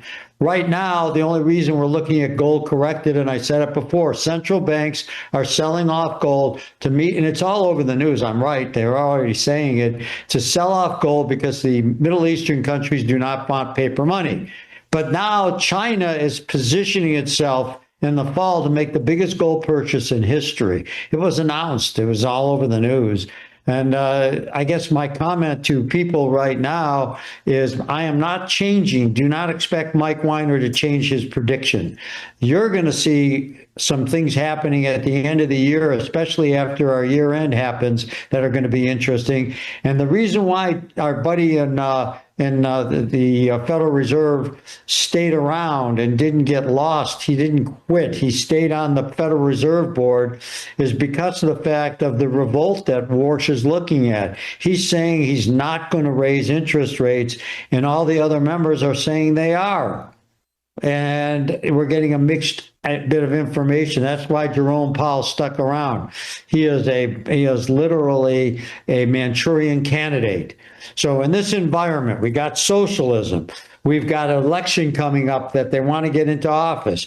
We've got a financial market that's literally gone straight up like a bottle rocket. And we've got people legitimately not telling us the full story. And we've got digital currency coming in the end of the year. We got people who are telling us every day that you don't need to sit back and hang on to all your money, that, you know, you can sit back and legitimately put it in the market and we're going to make you X amount of dollars. The reality is it's not about spending and making money. It's about preserving. That's what we do. That's what we do. As I think it was Mark Twain said, I'm not as concerned about the return on my money as I am the return of my money. And for a lot of you, you've worked your whole life to have what you have, to save what you've saved. You don't have the years to lose it and make it back. So there's something for preservation right now. And again, I don't give financial advice. I give financial opinion, but I would be looking at preservation of what you have worked for, particularly as you get older and you need it for home care, you know, stay in your home, not have to go to a nursing home. You're going to hire someone to come in and take care of you so you don't have to go to a nursing home. You're going to need resources. You don't have time to lose it all in your financial planner's plan. And trust me, he's not going to be the one coming over and putting you on the potty and taking care of the business and tucking you back in bed when you follow their advice and lose so much. And you're like, I don't have the years to make this back. I don't have the years to get back to even. Let that happen. And then when you lose that money, the money you need for your care, call your financial planner, say, I followed your advice, but now I'm in a situation where I can't even get up and go to the potty without assistance. So keep your cell phone on and tell me and promise me you're going to be here to help me go to the potty and back. Oh, you're not? So take care of yourself. You do your own due diligence. You should be in control. They are there to advise you. And if they're not giving you the kind of advice that is about preservation at your age, but continuing to make greater and greater risks, particularly in this market that seems to be, again, Greenspan died at 100, and he is coined for the phrase irrational exuberance. He died this week. I mean, some of this seems like irrational exuberance, okay? This smells to me like a risky market. But hey, if you got the stomach for it, go for it. You may make a lot more money. You may make a lot more money, but you may lose so much that you cannot maintain your life, your livelihood, your lifestyle, and you may not have the money to take care of yourself that you were counting on, particularly when it comes to trying to stay in your home and hire health workers to come in. And I'll tell you something, the older I get, Michael, that is like, my kids are like, why don't you go do this? Why don't you do that? I'm like, I'm saving, because when I get to that age, I do not want to go to assisted living. I want to stay in my home and be able to hire someone to take care of us as we get older. I'm hoping not to have to do any of that, but I want to be smart enough to know that if something happens, you fall, you break a hip, you can get help because you've saved. But sadly, I don't think any of these financial planners give a rat's toot about most of these people. They're just clients, in my opinion. Well, it's just like Kramer just said on the show. When they talked, again, I keep telling people, when they asked him about his hedge fund and that hedge fund wasn't doing well, do you understand? And I'm going to take you back to that. When he said that, do you know people are invested in that hedge fund? It wasn't just a word hedge fund. He had people invested in that hedge fund. And the only way that he could do that was to hurt those people by shorting it and creating a short. Was there any comment? That's why Daley kept going after him, because he wouldn't answer it. So, it appears to me like a big problem there. But it also appears to me at this point of time that a lot of you don't understand. It's not just about leaving your wealth and your generational wealth that you built up for your family to your family, which ultimately the government does not want you to do, but they also want your lifestyle to change. If you're living a comfortable life in Florida, as far as they're concerned, you can move back to Wisconsin. If you're living in a nice life in California or Arizona or Texas, you can move back to Minnesota. As far as they're concerned, they are not, you are a tool. Become your own tool. Realize the fact that not making money, that all the money, all this return, you don't really need all of it. It becomes down to, and everybody I talk to, I always ask, Brandon, what are you living on? How are you getting by? How is your money coming in? I want to make sure that you are not at all putting yourself in jeopardy. Okay, did Jim Cramer mention that? Did he mention one word about his clients in that interview? No, he was just protecting himself. And I guess my comment is to you, I'm saying to you, protect yourself. We work with you on individual control, not on my control, not on Chris who works with me control, nor does Brandon when he offers you all these other opportunities. We talk about independent exuberance. How's that go? Something new here. Being able to feel good that at the end of the day, if a ship is sinking, that you got life jackets and a raft. That's what we're talking about. Wow. There you go, Michael Weiner. I'm done. That's all. I'm out. Worldviewgold.com, worldviewgold.com. Get your free packet of information. No risk, no obligation packet. What do you got to risk to get a packet and read about it? Do your due diligence. Or you can call 1-877-864-1072, 1-877-864-1072. Can you believe it's been 17 years ago today Michael Jackson died? Wow. Yeah. Sad. Man. Remember me opening the door and telling you guys, hey, Michael Jackson just died. I remember when Aristotle died. It was a rough day. Aristotle Onassis? No, you said I was 2,000 years old, Brandon. So Yeah, you remember when Moses died. What are you talking about? It was a sad day. Yeah, very sad day. All right. Thank you, Michael Weiner. All right. Good night, Dolly. Have a good one. She's asleep. Bye-bye. Yep. That's Michael Weiner checking in. We'll be right back after this break. At a certain age, you stop chasing younger. You start protecting what helps you feel steady, strong, and well. Your body's collagen matters. It supports the structure of your skin, joints, and connective tissue. But as the years go by, your body needs more support from the inside. That's where Bella Grace Elixir comes in. Bella Grace Elixir combines Verisol collagen, the world's most clinically proven collagen, with asteryl astaxanthin and cat's claw in a proprietary blend designed to help support the processes that reconstruct collagen, while also offering antioxidant and anti-inflammatory effects. And this isn't just for women. It's for men and women who want to age with more confidence, more care, and a daily wellness routine that supports the body from within. One simple elixir, thoughtfully formulated for whole body wellness. Take care of the body that has carried you this far. Order Bella Grace Elixir today at melissahousebg.com.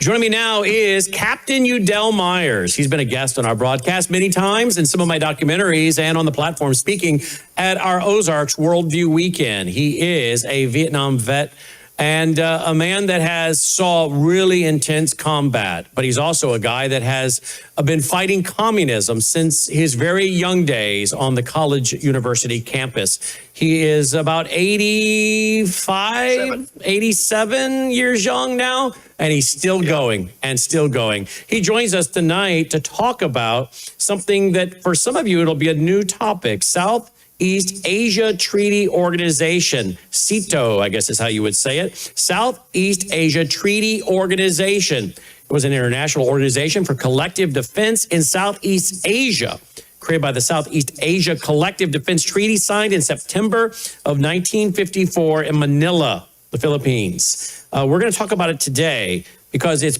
well, as we see there, primarily created to block further communist gains in Southeast Asia. What does that have to do with the fighting of Vietnam War? And what is the Trump administration doing now as they seem to be trying to recognize more and more Venezuela for trade and, Vietnam for trade and commerce? Joining me now is Captain Udell Meyers. Captain, welcome back to the broadcast. Thanks for being with us. Yes, it's my pleasure, Brandon. Let's talk about this. A lot of Americans probably don't know about SEATO. Tell our audience about it and why it is applicable to what the Trump administration is trying to do with Vietnam today. Well, as we know, those that don't learn from failures in the past are destined to repeat them. And we are continuing to have a problem with understanding the vain philosophies of communism. And when we do not do that, we play right into their plan to destroy us. And because of the awareness of this after World War II, and knowing that there was an alliance between communist Russia and communist China that dated back to February 14th of 1950, President Eisenhower realized that while we had a commitment to the NATO nations to protect them from communist expansionism in Europe, President Eisenhower knew that China was allied with Russia. They were both communist countries, and that there was no protection established and a policy for Southeast Asia. And so he, on his first year as president, established SEATO, Southeast Asia Treaty Organization. And of the 10 members that were in that, it included America, the UK, Belgium, Canada, Denmark, France, Iceland, Italy, Luxembourg, Netherlands, Norway, Portugal. Only in America and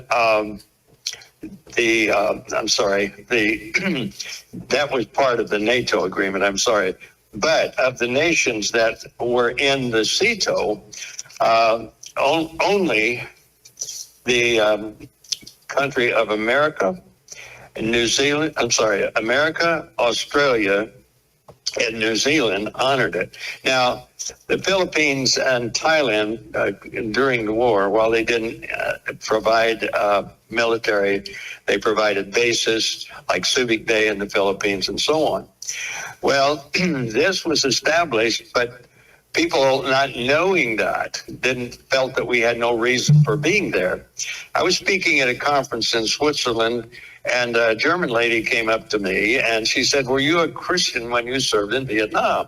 And I said, "Yes." And she said, "Why were you there? You had no business being there. America had no business being there."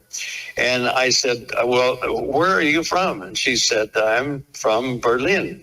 And I said, "Well, what if when Russia would have come across to take over West Berlin and all of West Germany, what would you expect America to do?" She said, "Oh, well, you're in NATO, so you would respond to your commitment in NATO."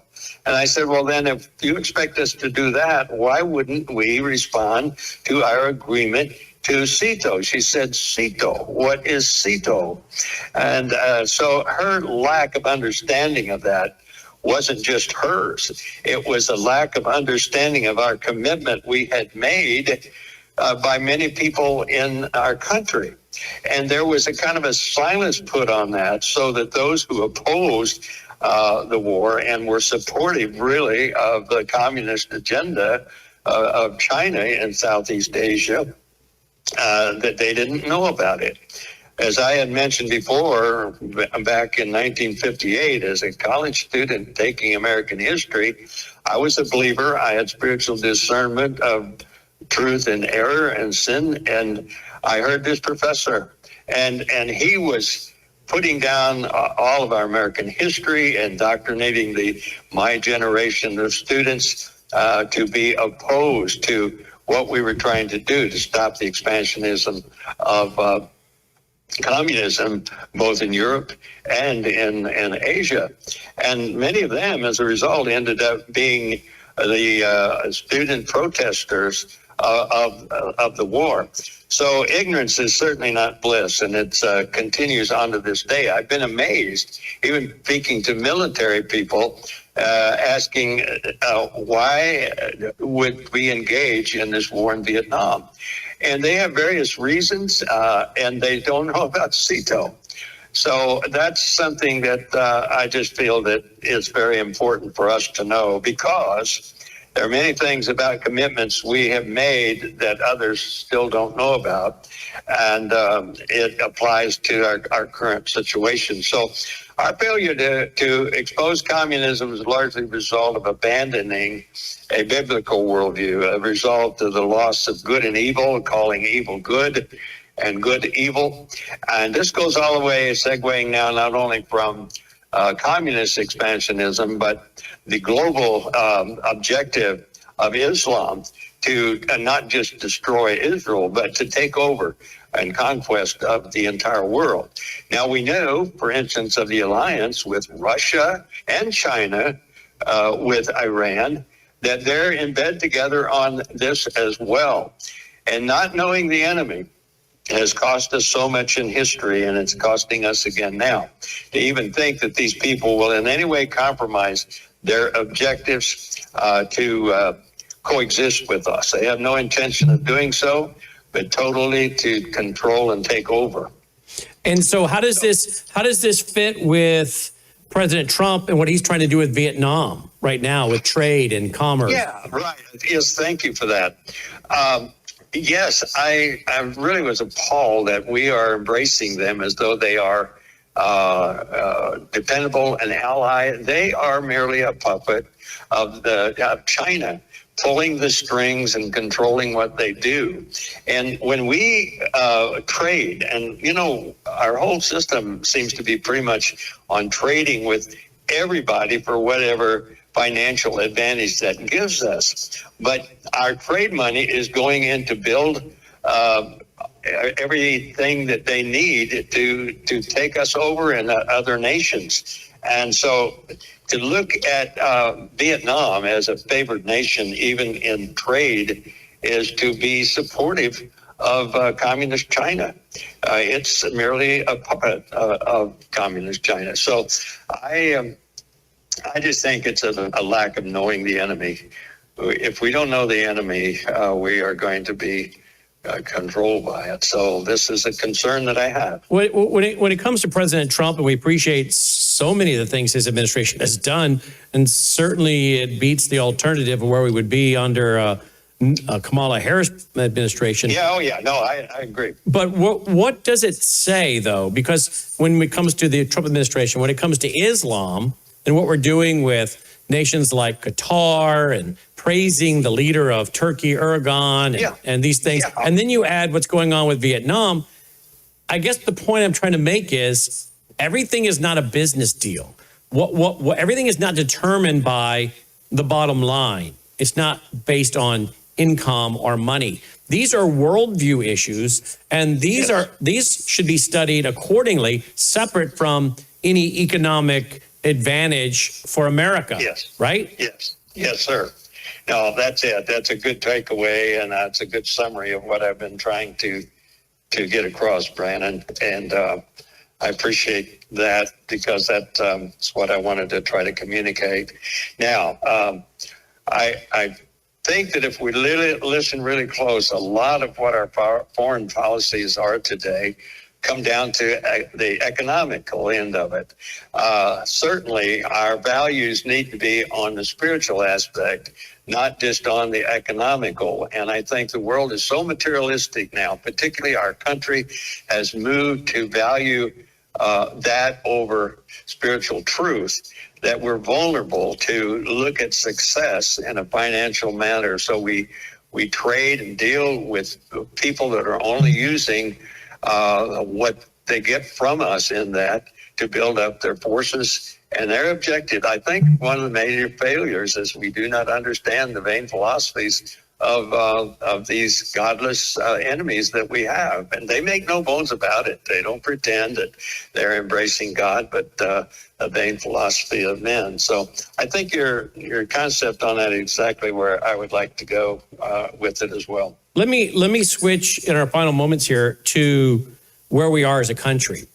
Yes, now we're seeing the red-green axis, the red being the Marxist, the communist that you have fought for so long, now the green being the Islamist. I don't know how much you have been following people like Joel Webbin and other guys that are claiming to be pastors, that are in this Christian nationalist movement, that are saying the most heretic things about the Jews, about black people, that this has now come mainstream inside evangelicalism. Today, we found out that a major creation ministry, one of their people went on his broadcast back in 2023. I reached out to the head of that ministry, and you and I both know who it is. And I said, look, you need to be aware who this guy is. He's like, who is he? I'm like, well, here's who he is. And I sent him a video of the guy trashing on the Christians and the Jews and saying horrific things, which I know that my friend who runs this creation ministry has openly spoken against, written books against. I said, your ministry maybe didn't know what he was all about then in 2023, but you also rented, it looks like you rented, or he used your facility, your ministry facility, to speak for a conference with Doug Wilson. These guys are, from I can tell, they're Reconstructionists, they're Dominionists, many of them are Calvinists, they're preterists or partial preterists when you start delving into their eschatology.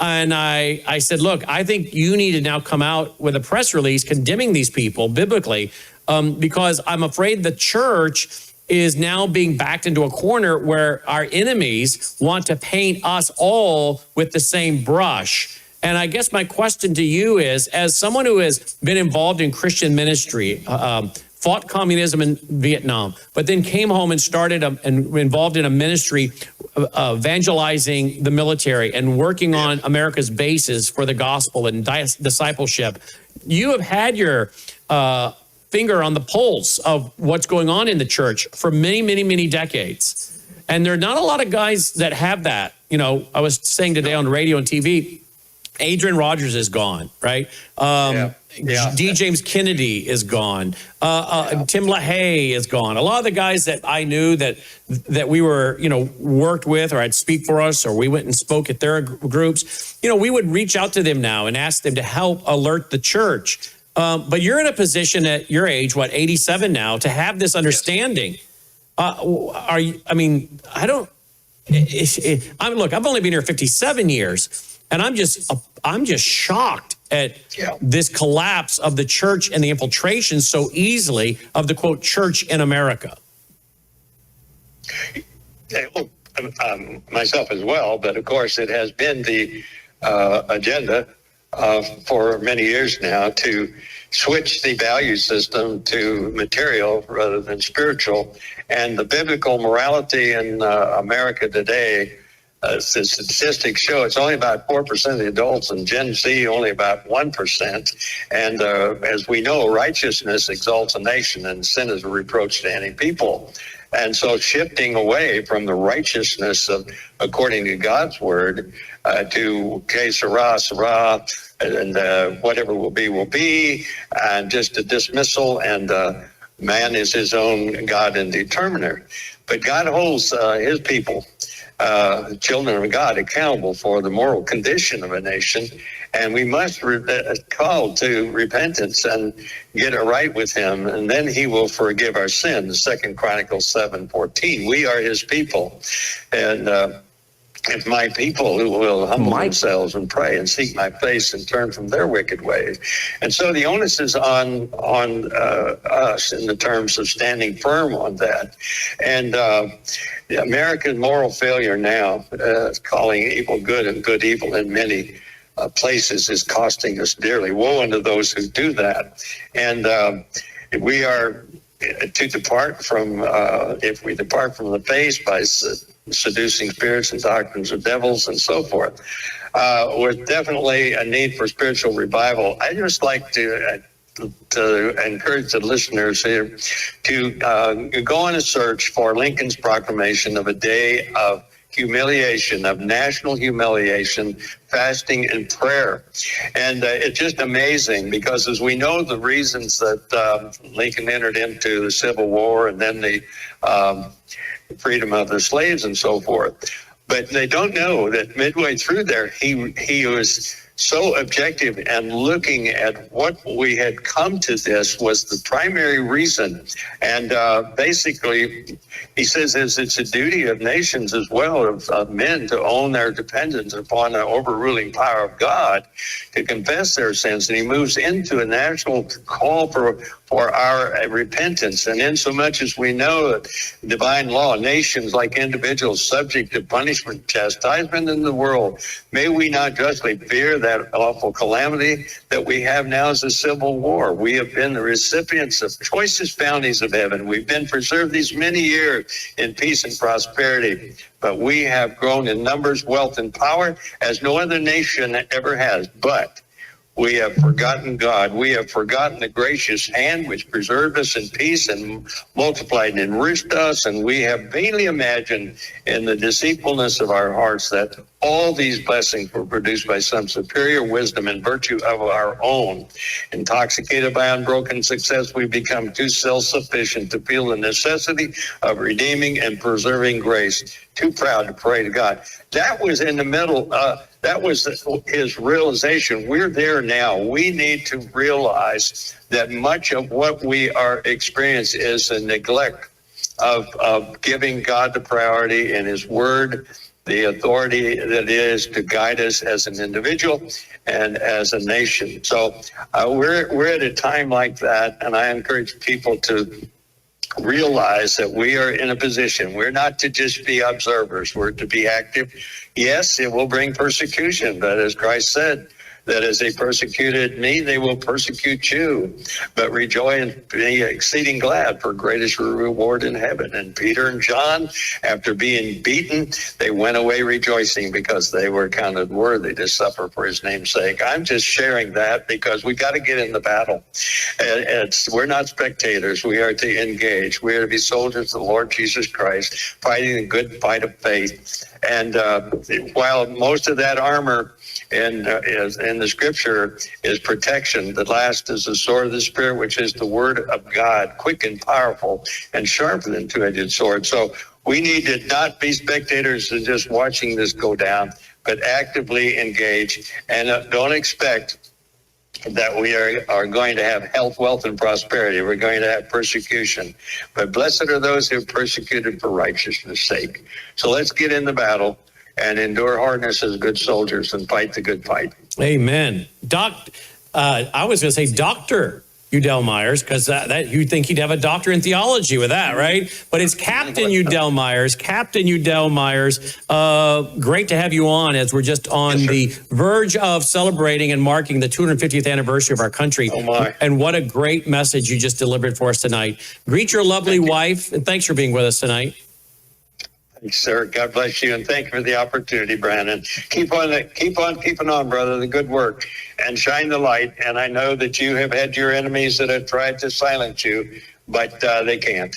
And even in our time of death, it will be always used. What God has done and will do, you've plowed, you've sown, and there's much fruit. And it's been a ministry to me and countless others. Thank you, brother. You're very kind. It's a partnership, and you've been a part of it. Thank you, sir. Captain Udell Meyers checking in tonight. Aren't you thankful for him? And men, faithful men with long biblical histories and heritages like his. I am. And of course, his service to our country and his warning about communism and many of the isms of our day. But he was always there on the front line for so many decades, ministering to our military, working on the bases of America for the troops, bringing them the gospel, leading them to Christ, discipling them. So again, a wonderful American. I know many of you know who he is. He's been a regular guest here many times. And those of you who just got introduced to him, I know you were glad we had him on tonight. I know we are. All right, we'll be right back after this short break. Welcome to the Worldview Tube Vault, built on 35 years of research, broadcasts, and films by Brannon House and his team. Sabotage, all 6 hours, exposing how Marxists, Islamists, and their useful idiots are working to destroy America from within. Siege, 5 gripping parts, on the clear and present dangers pushing America to the brink. Brainwashed America, Parts 1 and 2, with Part 3 coming soon, revealing 12 documented tactics used to capture the minds of Americans. Plus, Reagan Under Fire, the 1981 assassination attempt, the history of Arlington House and General Robert E. Lee, and many more being added all the time. And getting there is simple. Once you're logged in, just click Vault, go to Vault Library, and select Docu-Movies. That's it. Hours of eye-opening content ready to stream anytime, anywhere. Join Worldview Tube Vault today at worldviewtube.com/vault. Joining me now is Dr. Bashima Williams. The good doctor is in the house. Hello, Dr. Bashima. How you doing? Hi, Brandon. I'm doing great. How are you doing? Oh, I'm trying to get my blood pressure down. It's been a kind of a heated day today with a bunch of stupid people online. You know, there's people pushing anti-Semitism, racism, and doing it in the name of Christianity just gets my blood boiling. So I got to try to bring my blood pressure down. Let me ask you this. Speaking of blood, where are we at with my little thing I can jab in my arm and get my blood and find out what's going on? Yeah, so a couple things. I agree with you 100%. That is not how Jesus lived his life. And that's the example that we should be living by. And 2, this thing that you put on your arm to jab your blood, I thought Logan was looking into it. Are you looking into it? Logan. Are you doing? Are you going to order that for me last week? Huh? I told you this last week. Are you telling me or the audience? Everyone can hear me. Okay, everybody can hear you. Good. I told you last week we need to order it. Oh, what did I say? We're like, let's order it. Oh, we never did. I said let's order it, and we never did. Yeah. Or you never did. Well, Logan, go ahead and order it. And then also try to become an affiliate, because I think that you guys could really help a lot of people, with this. So yeah, I think that it's really important to let's order it up and let's pray that we find some Jewish blood in there. Well, I don't think we're looking for that per se. Well, we need to send it off somewhere. I need to find enough Jewish blood that I can move to Israel. You can just move to Israel if you want to. I should go. I don't know. I think they're kind of strict on who can come in and stay. Okay. Yeah, but I might be able to go over there as a reporter. We can set up shop over there and go as a reporter like Jimmy D. Young did for years, right? Yeah, absolutely. You can. I think with the last name House, there's probably not a lot of Jewish blood there, but oh well. This is a good example of just taking a deep breath and actually just putting your arms down on your table with your elbows touching. Go ahead and start do that for me. Do what now? Do what now? Put your arms from like this? from your hand all the way in the table, flat. Yeah. Oh, flat. Flat. Okay. Yeah. Yeah. And then just look up to the corner of one of your rooms. Yeah. Are you doing it? Because I can't tell. You gotta do it as best as you can. And then come back to center and then do the other side. And what are we doing here? What you're doing is you're stretching out the vagus nerve. Oh, yeah. I need that. Which is your parasympathetic nervous system. So calming your nervous system down. The other thing you can do is just take a deep breath, 2 or 3 times. Take a deep inhalation. That's about 4 seconds long. Hold it for 4 seconds. Make sure the exhale is always longer, about 7 seconds. So Logan is saying in my earpiece that you're basically saying I'm going crazy. Yeah, no, you're not going crazy, but you're really revved up. You're revved up for the calm that I bring to your show. She heard me during the commercial break, how revved up I am. I sure did. How I revved up I am about these people people spewing racism, anti-Semitism, all in the name of Christianity. It makes me so, the problem that's got me really riled up is the lack of Christian response from Christian leaders. And most of our so-called Christian leaders, they're all just a bunch of pansies. They're counting nickels and noses. They're all, so many of them, not all of them, but most of them are just a joke. Just make me want to vomit. That is a problem, because hypocrisy is one of the leading issues with Christianity in terms of not standing up for what you believe and also doing things that are not in line with how Jesus lived his life. And listen, we are not perfect. And that is also something that non-Christians impose on us, that the life that we live has to look and be perfect. And we're not. We're all sinners. That's why Jesus Christ came and died on the cross for our sins, because we can't earn our salvation. We can't earn grace from God. We can't. We are sinners. We're born into sin. And he is the only person on this earth that lived a perfect life. And you always wonder, what would he say to these people that are living in this way? The bottom line particularly is, since he was Jewish, right? And these people are spouting anti-Semitism and racism against people of color. And that existed back in the days of Jesus. And when you can look and review his responses to the non-Jewish people, it was all in love. It was all, the salvation is for everyone, not for the select few. So definitely, definitely bad because of the look that it gives Christianity. Yes. But also we have to understand and know that people who truly understand Christianity know that we are not perfect. We are not going to be perfect. Everyone in our circle is not going to be perfect. We can stand up against it, which you are doing great, doing that. But at the same time, we have this understanding that they're not perfect, and they need to accept that. We can't accept that for them. Yeah, absolutely agree with you on that. But today, let me just say, let's talk. Ordered, Logan, ordered. When will it be here? In 4 days. See, that's how easy it is. You just gotta, you gotta choose the person who actually has to do the action. The other thing too, that's really cool about them is you can choose the interval of recheck. So when you have these labs done and we start a treatment protocol, you can recheck in the intervals that you want to recheck them, 3 months, 6 months, 1 month, whatever it is that you want to do. Right. I think the price is relatively, is pretty good actually with the labs. So, and I also think the accuracy is really good. I've done both those labs, plus I've done the, the more traditional labs that doctors generally order from Quest or LabCorp, and they're pretty spot on. So it's a good, it's a good test to do if you want to pay out of pocket and you don't want your doctor ordering it. Okay, so I'm going to do this and then send the results to you. And what is it you're going to be looking for? So hopefully we'll be looking at a complete lipid profile, PSA for prostate, blood sugars, kidney functions, liver enzymes, hemoglobin levels, A1C, blood sugar evaluation, things like that. Also hormone checks, testosterone, free testosterone, total testosterone, all that kind of stuff. So if we don't get it with the first draw, we're going to just repeat it again and get it with the second. Sometimes they won't do all of that without some initial labs first. Okay. By the way, I've been taking 2 magnesium glyphosate every night to go to bed. Yeah. Wow. Ooh, love it. I'm telling you that magnesium we have, when people start it, they don't stop. Are we up? Are we up? Was she about to sing a Michael Jackson song, Logan? She's about to that. Don't Stop. I think that's a Michael Jackson song. I think she's about to break into a Michael Jackson song. Yeah. You don't want me breaking into a song. I think I sound good, and my sister recorded me and let me hear it.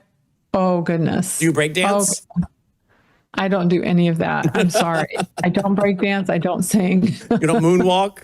I play basketball. Oh wow. There you go. Yeah. And what was I about to ask you? Do we have a link yet? Do we have a link yet? We are so close. This company that shut us down is just ruthless. And so we're having to kind of start all over again with our branding, which is not a big deal for us, but it just takes time. So we have the A team working on this, and hopefully this will definitely be ready before I'm on again. However, anyone who wants any supplements, they can just email Christine at myvitamin.com. How do you spell Christine? With a K, Kristine at myvitamin.com. We get so many requests in from listeners because they can't get to the website, but they have Christine's email somehow.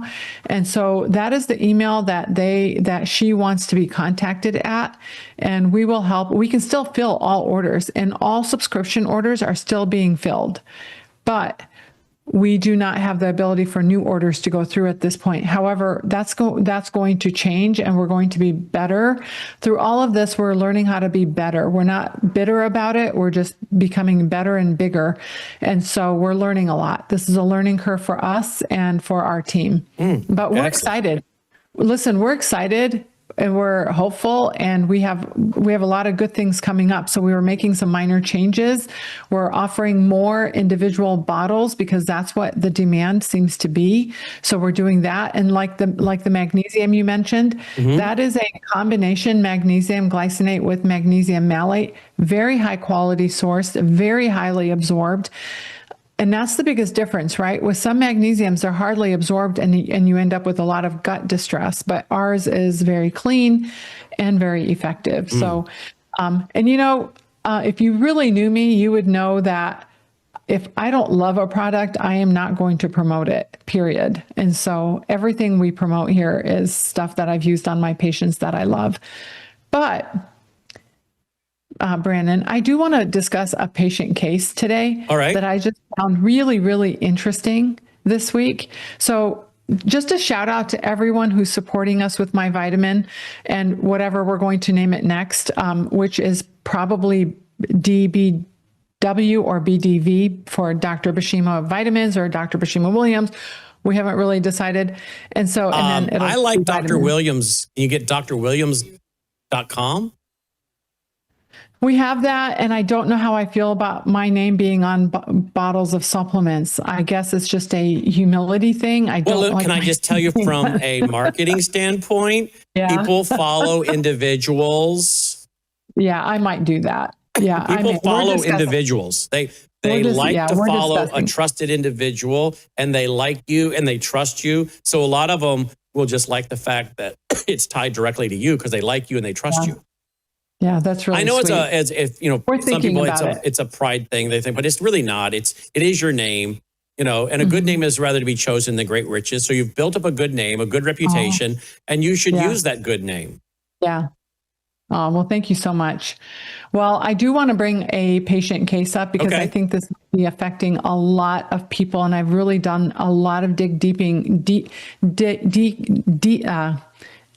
into this past week because it is so impressive. So I had a 20-year-old female who presented with having had COVID in December.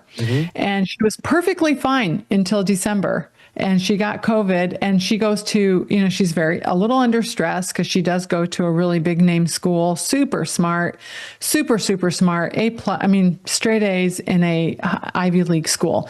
So really really precision oriented in terms of details and things like that. So I could really trust everything she was saying. But what was really interesting is the whole family got COVID. But after she got COVID, she started having these weird symptoms. Like every time she would stand up, she would feel really dizzy and lightheaded. She started having more swelling in her ankles. And we eventually diagnosed her with something called POTS syndrome. Are you familiar with POTS syndrome? No, I'm sure not. So post-viral POTS syndrome is where you have dysregulation of the blood vessels. So normally when you stand, gravity will pull blood down to your legs and abdomen. But normally your nerves tell your blood vessels to squeeze a little bit tighter so that blood can be more central and go to your heart and your brain. And what happens with POTS syndrome is you have dysregulation of this very important vasoconstriction system. So after COVID, that response is too weak, slowed, or miswired. And so you literally feel like you're going to pass out. Sometimes your blood pressure and heart rate jump up. Like your heart rate can jump up from, if you're sitting down doing work, 80 beats per minute. You stand up too quickly post-COVID and your heart rate goes up to 170. And this person had COVID, but not the COVID shot. Right. So we checked her spike protein in her blood and it was sky high. Of course, we did a lot of other things too. This is like June now. This was in December. This is June. And the thing is I started reflecting on all of my post-COVID patients who had long COVID symptoms, and a lot of them had these same exact symptoms. And so now what we're doing is we're learning how to better treat and better manage the autonomic dysregulation. And of course, like everything else, it all starts with a good diet, good nutrition, obviously get rid of the sugar in your diet, get rid of the inflammatory things. The other thing that a lot of these post-COVID patients all of a sudden develop is something called MCAS, or mast cell activation syndrome. They start breaking out in hives. Everything they eat makes them sort of itchy. It's a crazy autoimmune, immune system dysregulation, nervous system dysregulation. So, we've been putting, and regular medicine is not going to treat this. Okay. So you have to think outside of the box. Obviously some electrolytes, magnesiums, things like that are really important. But also the reason I'm coming on air telling you this is, one, I want, and we don't have enough time to really dig into it completely today, but I would be happy to do that next week because I know you have a very busy day today. But one, I want people to think it's not in your head. You're not crazy. When you feel lightheaded and dizzy when you stand up too quickly post-COVID, it is probably because your nervous system and blood vessels are not responding to one another like they used to. And two, your brain fog is because you're not getting enough blood flow to your brain. Okay, that's another very common problem. And three, the rash that you're starting to develop all over your body and the swelling in your legs, those aren't accidental. Those are all long COVID symptoms. And you have to find a good functional medicine doctor to work with who knows how to use not only some prescription medications, but also non-prescription medications or peptides that can certainly help. So definitely important, definitely important thing to discuss in more detail at a follow-up show. But I think I just wanted to mention that today, and also, just see if you had any questions about that or what. No, I think that's very interesting though, because I had COVID a few times, never the shot, of course. But I have struggled the last few years with feeling like I was going to pass out at various times, particularly at night. I would wake up and feel like I'm going to pass out. Like you wake up literally and you're trying to stabilize yourself and you're not sure if in the next second or two you're going to pass out. And you get up and you go to the bathroom and then things seem to get regulated and you go back to sleep. But this was happening night after night after night after night. And of course, I was on the blood sugar monitor that you gave me. So it really wasn't that. My wife would take my blood pressure. I'd say, maybe you should take my blood pressure. Your blood pressure would be fine. Okay, so it's not blood sugar. It's not blood pressure. Why are you waking up all of a sudden feeling like you're about to pass out? Why is your body waking you up? And why do you feel like you're going to pass out? Or just going through the day. And my wife has had COVID pretty bad a few times too, but none of us have had the shot. And she would say, I'm so dizzy. I felt multiple times today I thought I was going to pass out. Now, we both have allergies. So it's kind of like, well, maybe it's just allergies. But maybe it's not. I don't know. Well, yeah, MCAS is sometimes misdiagnosed as just allergies. And a lot of times those patients are put on antihistamines because it's a mast cells in mast cells are the part of your immune system that releases a lot of histamines. So all of a sudden people's allergies are worse with post-COVID, but it's really not the allergies per se. It's more the way the immune system is reacting. And so this is interesting. This is really interesting. So when you're laying flat and you get up to go pee in the middle of the night, it is actually very common to have dysregulation of blood pressure. Right. But I'm talking about waking up and still laying flat. I haven't gotten up yet. That's what I wanted to verify. So then the biggest thing to check when, and this is again, for people who are wondering, the biggest thing you're going to be able to find is you can definitely check your blood pressure in all three positions to see whether or not you have POTS. And the three positions are laying, sitting, and standing. And you can research on your own, how to do POTS blood pressure assessment, but also make sure you check your heart rate, because that is that's something you can't argue with. Like when my patient told me her heart rate goes from 80 to 170, and then also bending over to unload and load her dishwasher made her feel like she's going to pass out because she's going from head below her waist to above her waist over and over again, that normally she could do that no problem. These are actual things you need to talk to your doctor about, because there are some prescription medication. Now, unfortunately, a lot of regular doctors are not really trained in long COVID, and it is a very complex problem. So looking at places like ifm.org, ifm.org, for functional medicine doctors near you, and also some cardiologists that understand POTS syndrome, that could certainly help a lot of the symptoms as we try to allow your body to kind of wake up and re-regulate itself again. And that's my goal. My goal is to reverse, not just treat the consequences of long COVID. But I'm doing much better now that I've gotten on the magnesium glyphosate. Would there be a connection there? Absolutely. There's a connection there So I haven't had, since I got on that, taking 2 of those pills before I go to bed, I have not had this problem since taking those. So you're saying there might be a connection, and what is it? There's definitely a connection because of the nervous system impact that the magnesium glycinate is having. Not only are you on top of all that, you should actually be sleeping through the night. I am most of the night. Sometimes I might get up to go to the bathroom once, but some nights I'm not even doing that. Also, in addition to this waking up, feeling like you're about to pass out, and you're just I'm not sitting up. I'm still laying down thinking, I think I'm about to pass out. But your body woke yourself up.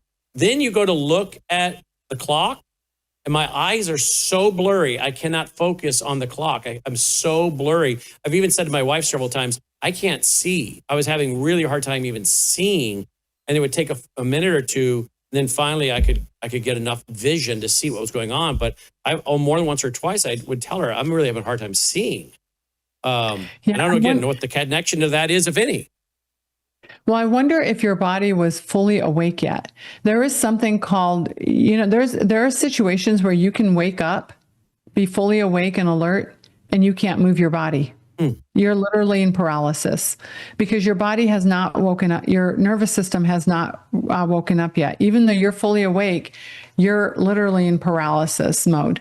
How long does that last? 2 seconds, 3 seconds? It varies for everyone, but it's not that. It doesn't last that long, but it is really scary for some people. So you might have been sort of in the middle of all of that, assuming everything else checks out, that your heart looks good, that, so we still have to fully give you a full examination and full assessment, Brandon, because we can't just assume that that's all it is. But if what you're saying is you had these symptoms more prominent post-COVID, then it could certainly be a COVID. There's definitely and certainly a COVID connection with how your nervous system and blood vessels respond to one another. People don't realize that blood vessels are directed to squeeze or dilate by the nervous system. And if that's dysregulated, then you are going to have those feelings where your heart has to pump faster because it doesn't have enough blood supply going to it to try to get blood to critical areas, including your head. I never feel like my heart's racing. I don't feel that. Yeah, that's good. And I would definitely, if you're checking blood pressure, always document heart rate as well. Okay. Wow. But you think that one reason that's improved is since I've taken the magnesium, how is that helping? The magnesium, that special magnesium combination actually affects the central nervous system by calming down GABA receptors, which is your body's calming nervous system. So the magnesium glycinate actually reacts with GABA receptors in the brain. So it creates more of a calm with your whole entire nervous system. So that would be the connection with the better sleep. And so really that particular magnesium helps you fall asleep. So a lot of times I'll tell people not to take it until 30 minutes before they want to go to bed, not take it with dinner, but 30 minutes before they want to go to bed, and also helps them stay asleep. So I think that effect, that calming effect might be the reason why you're hopefully staying asleep.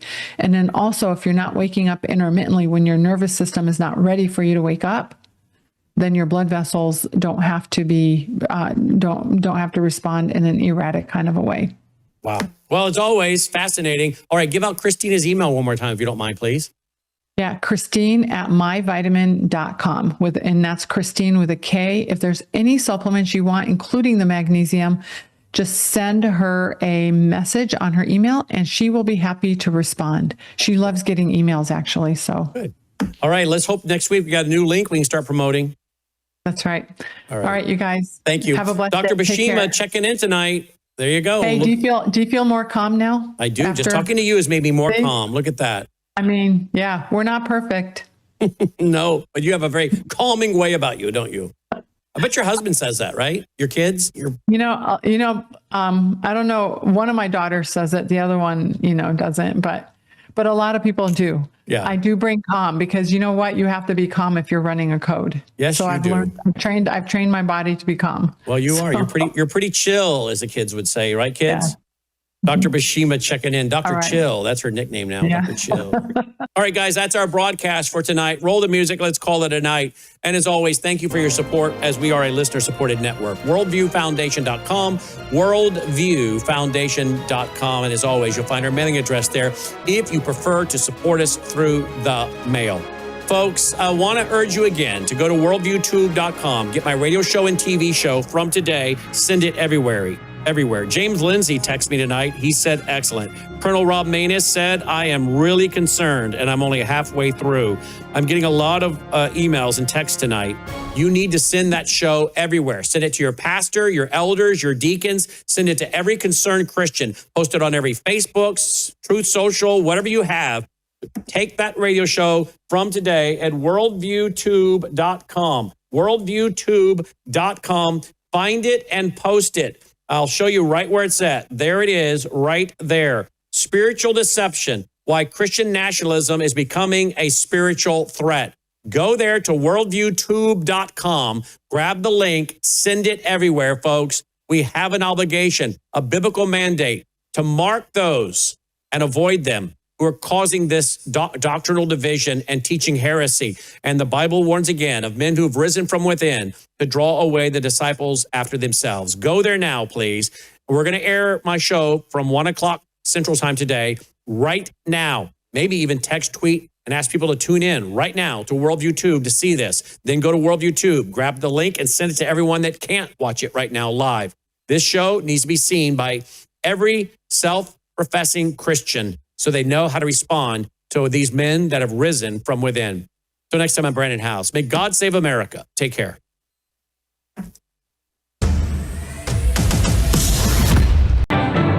Faith, spiritual values, moral issues, government, economy, education,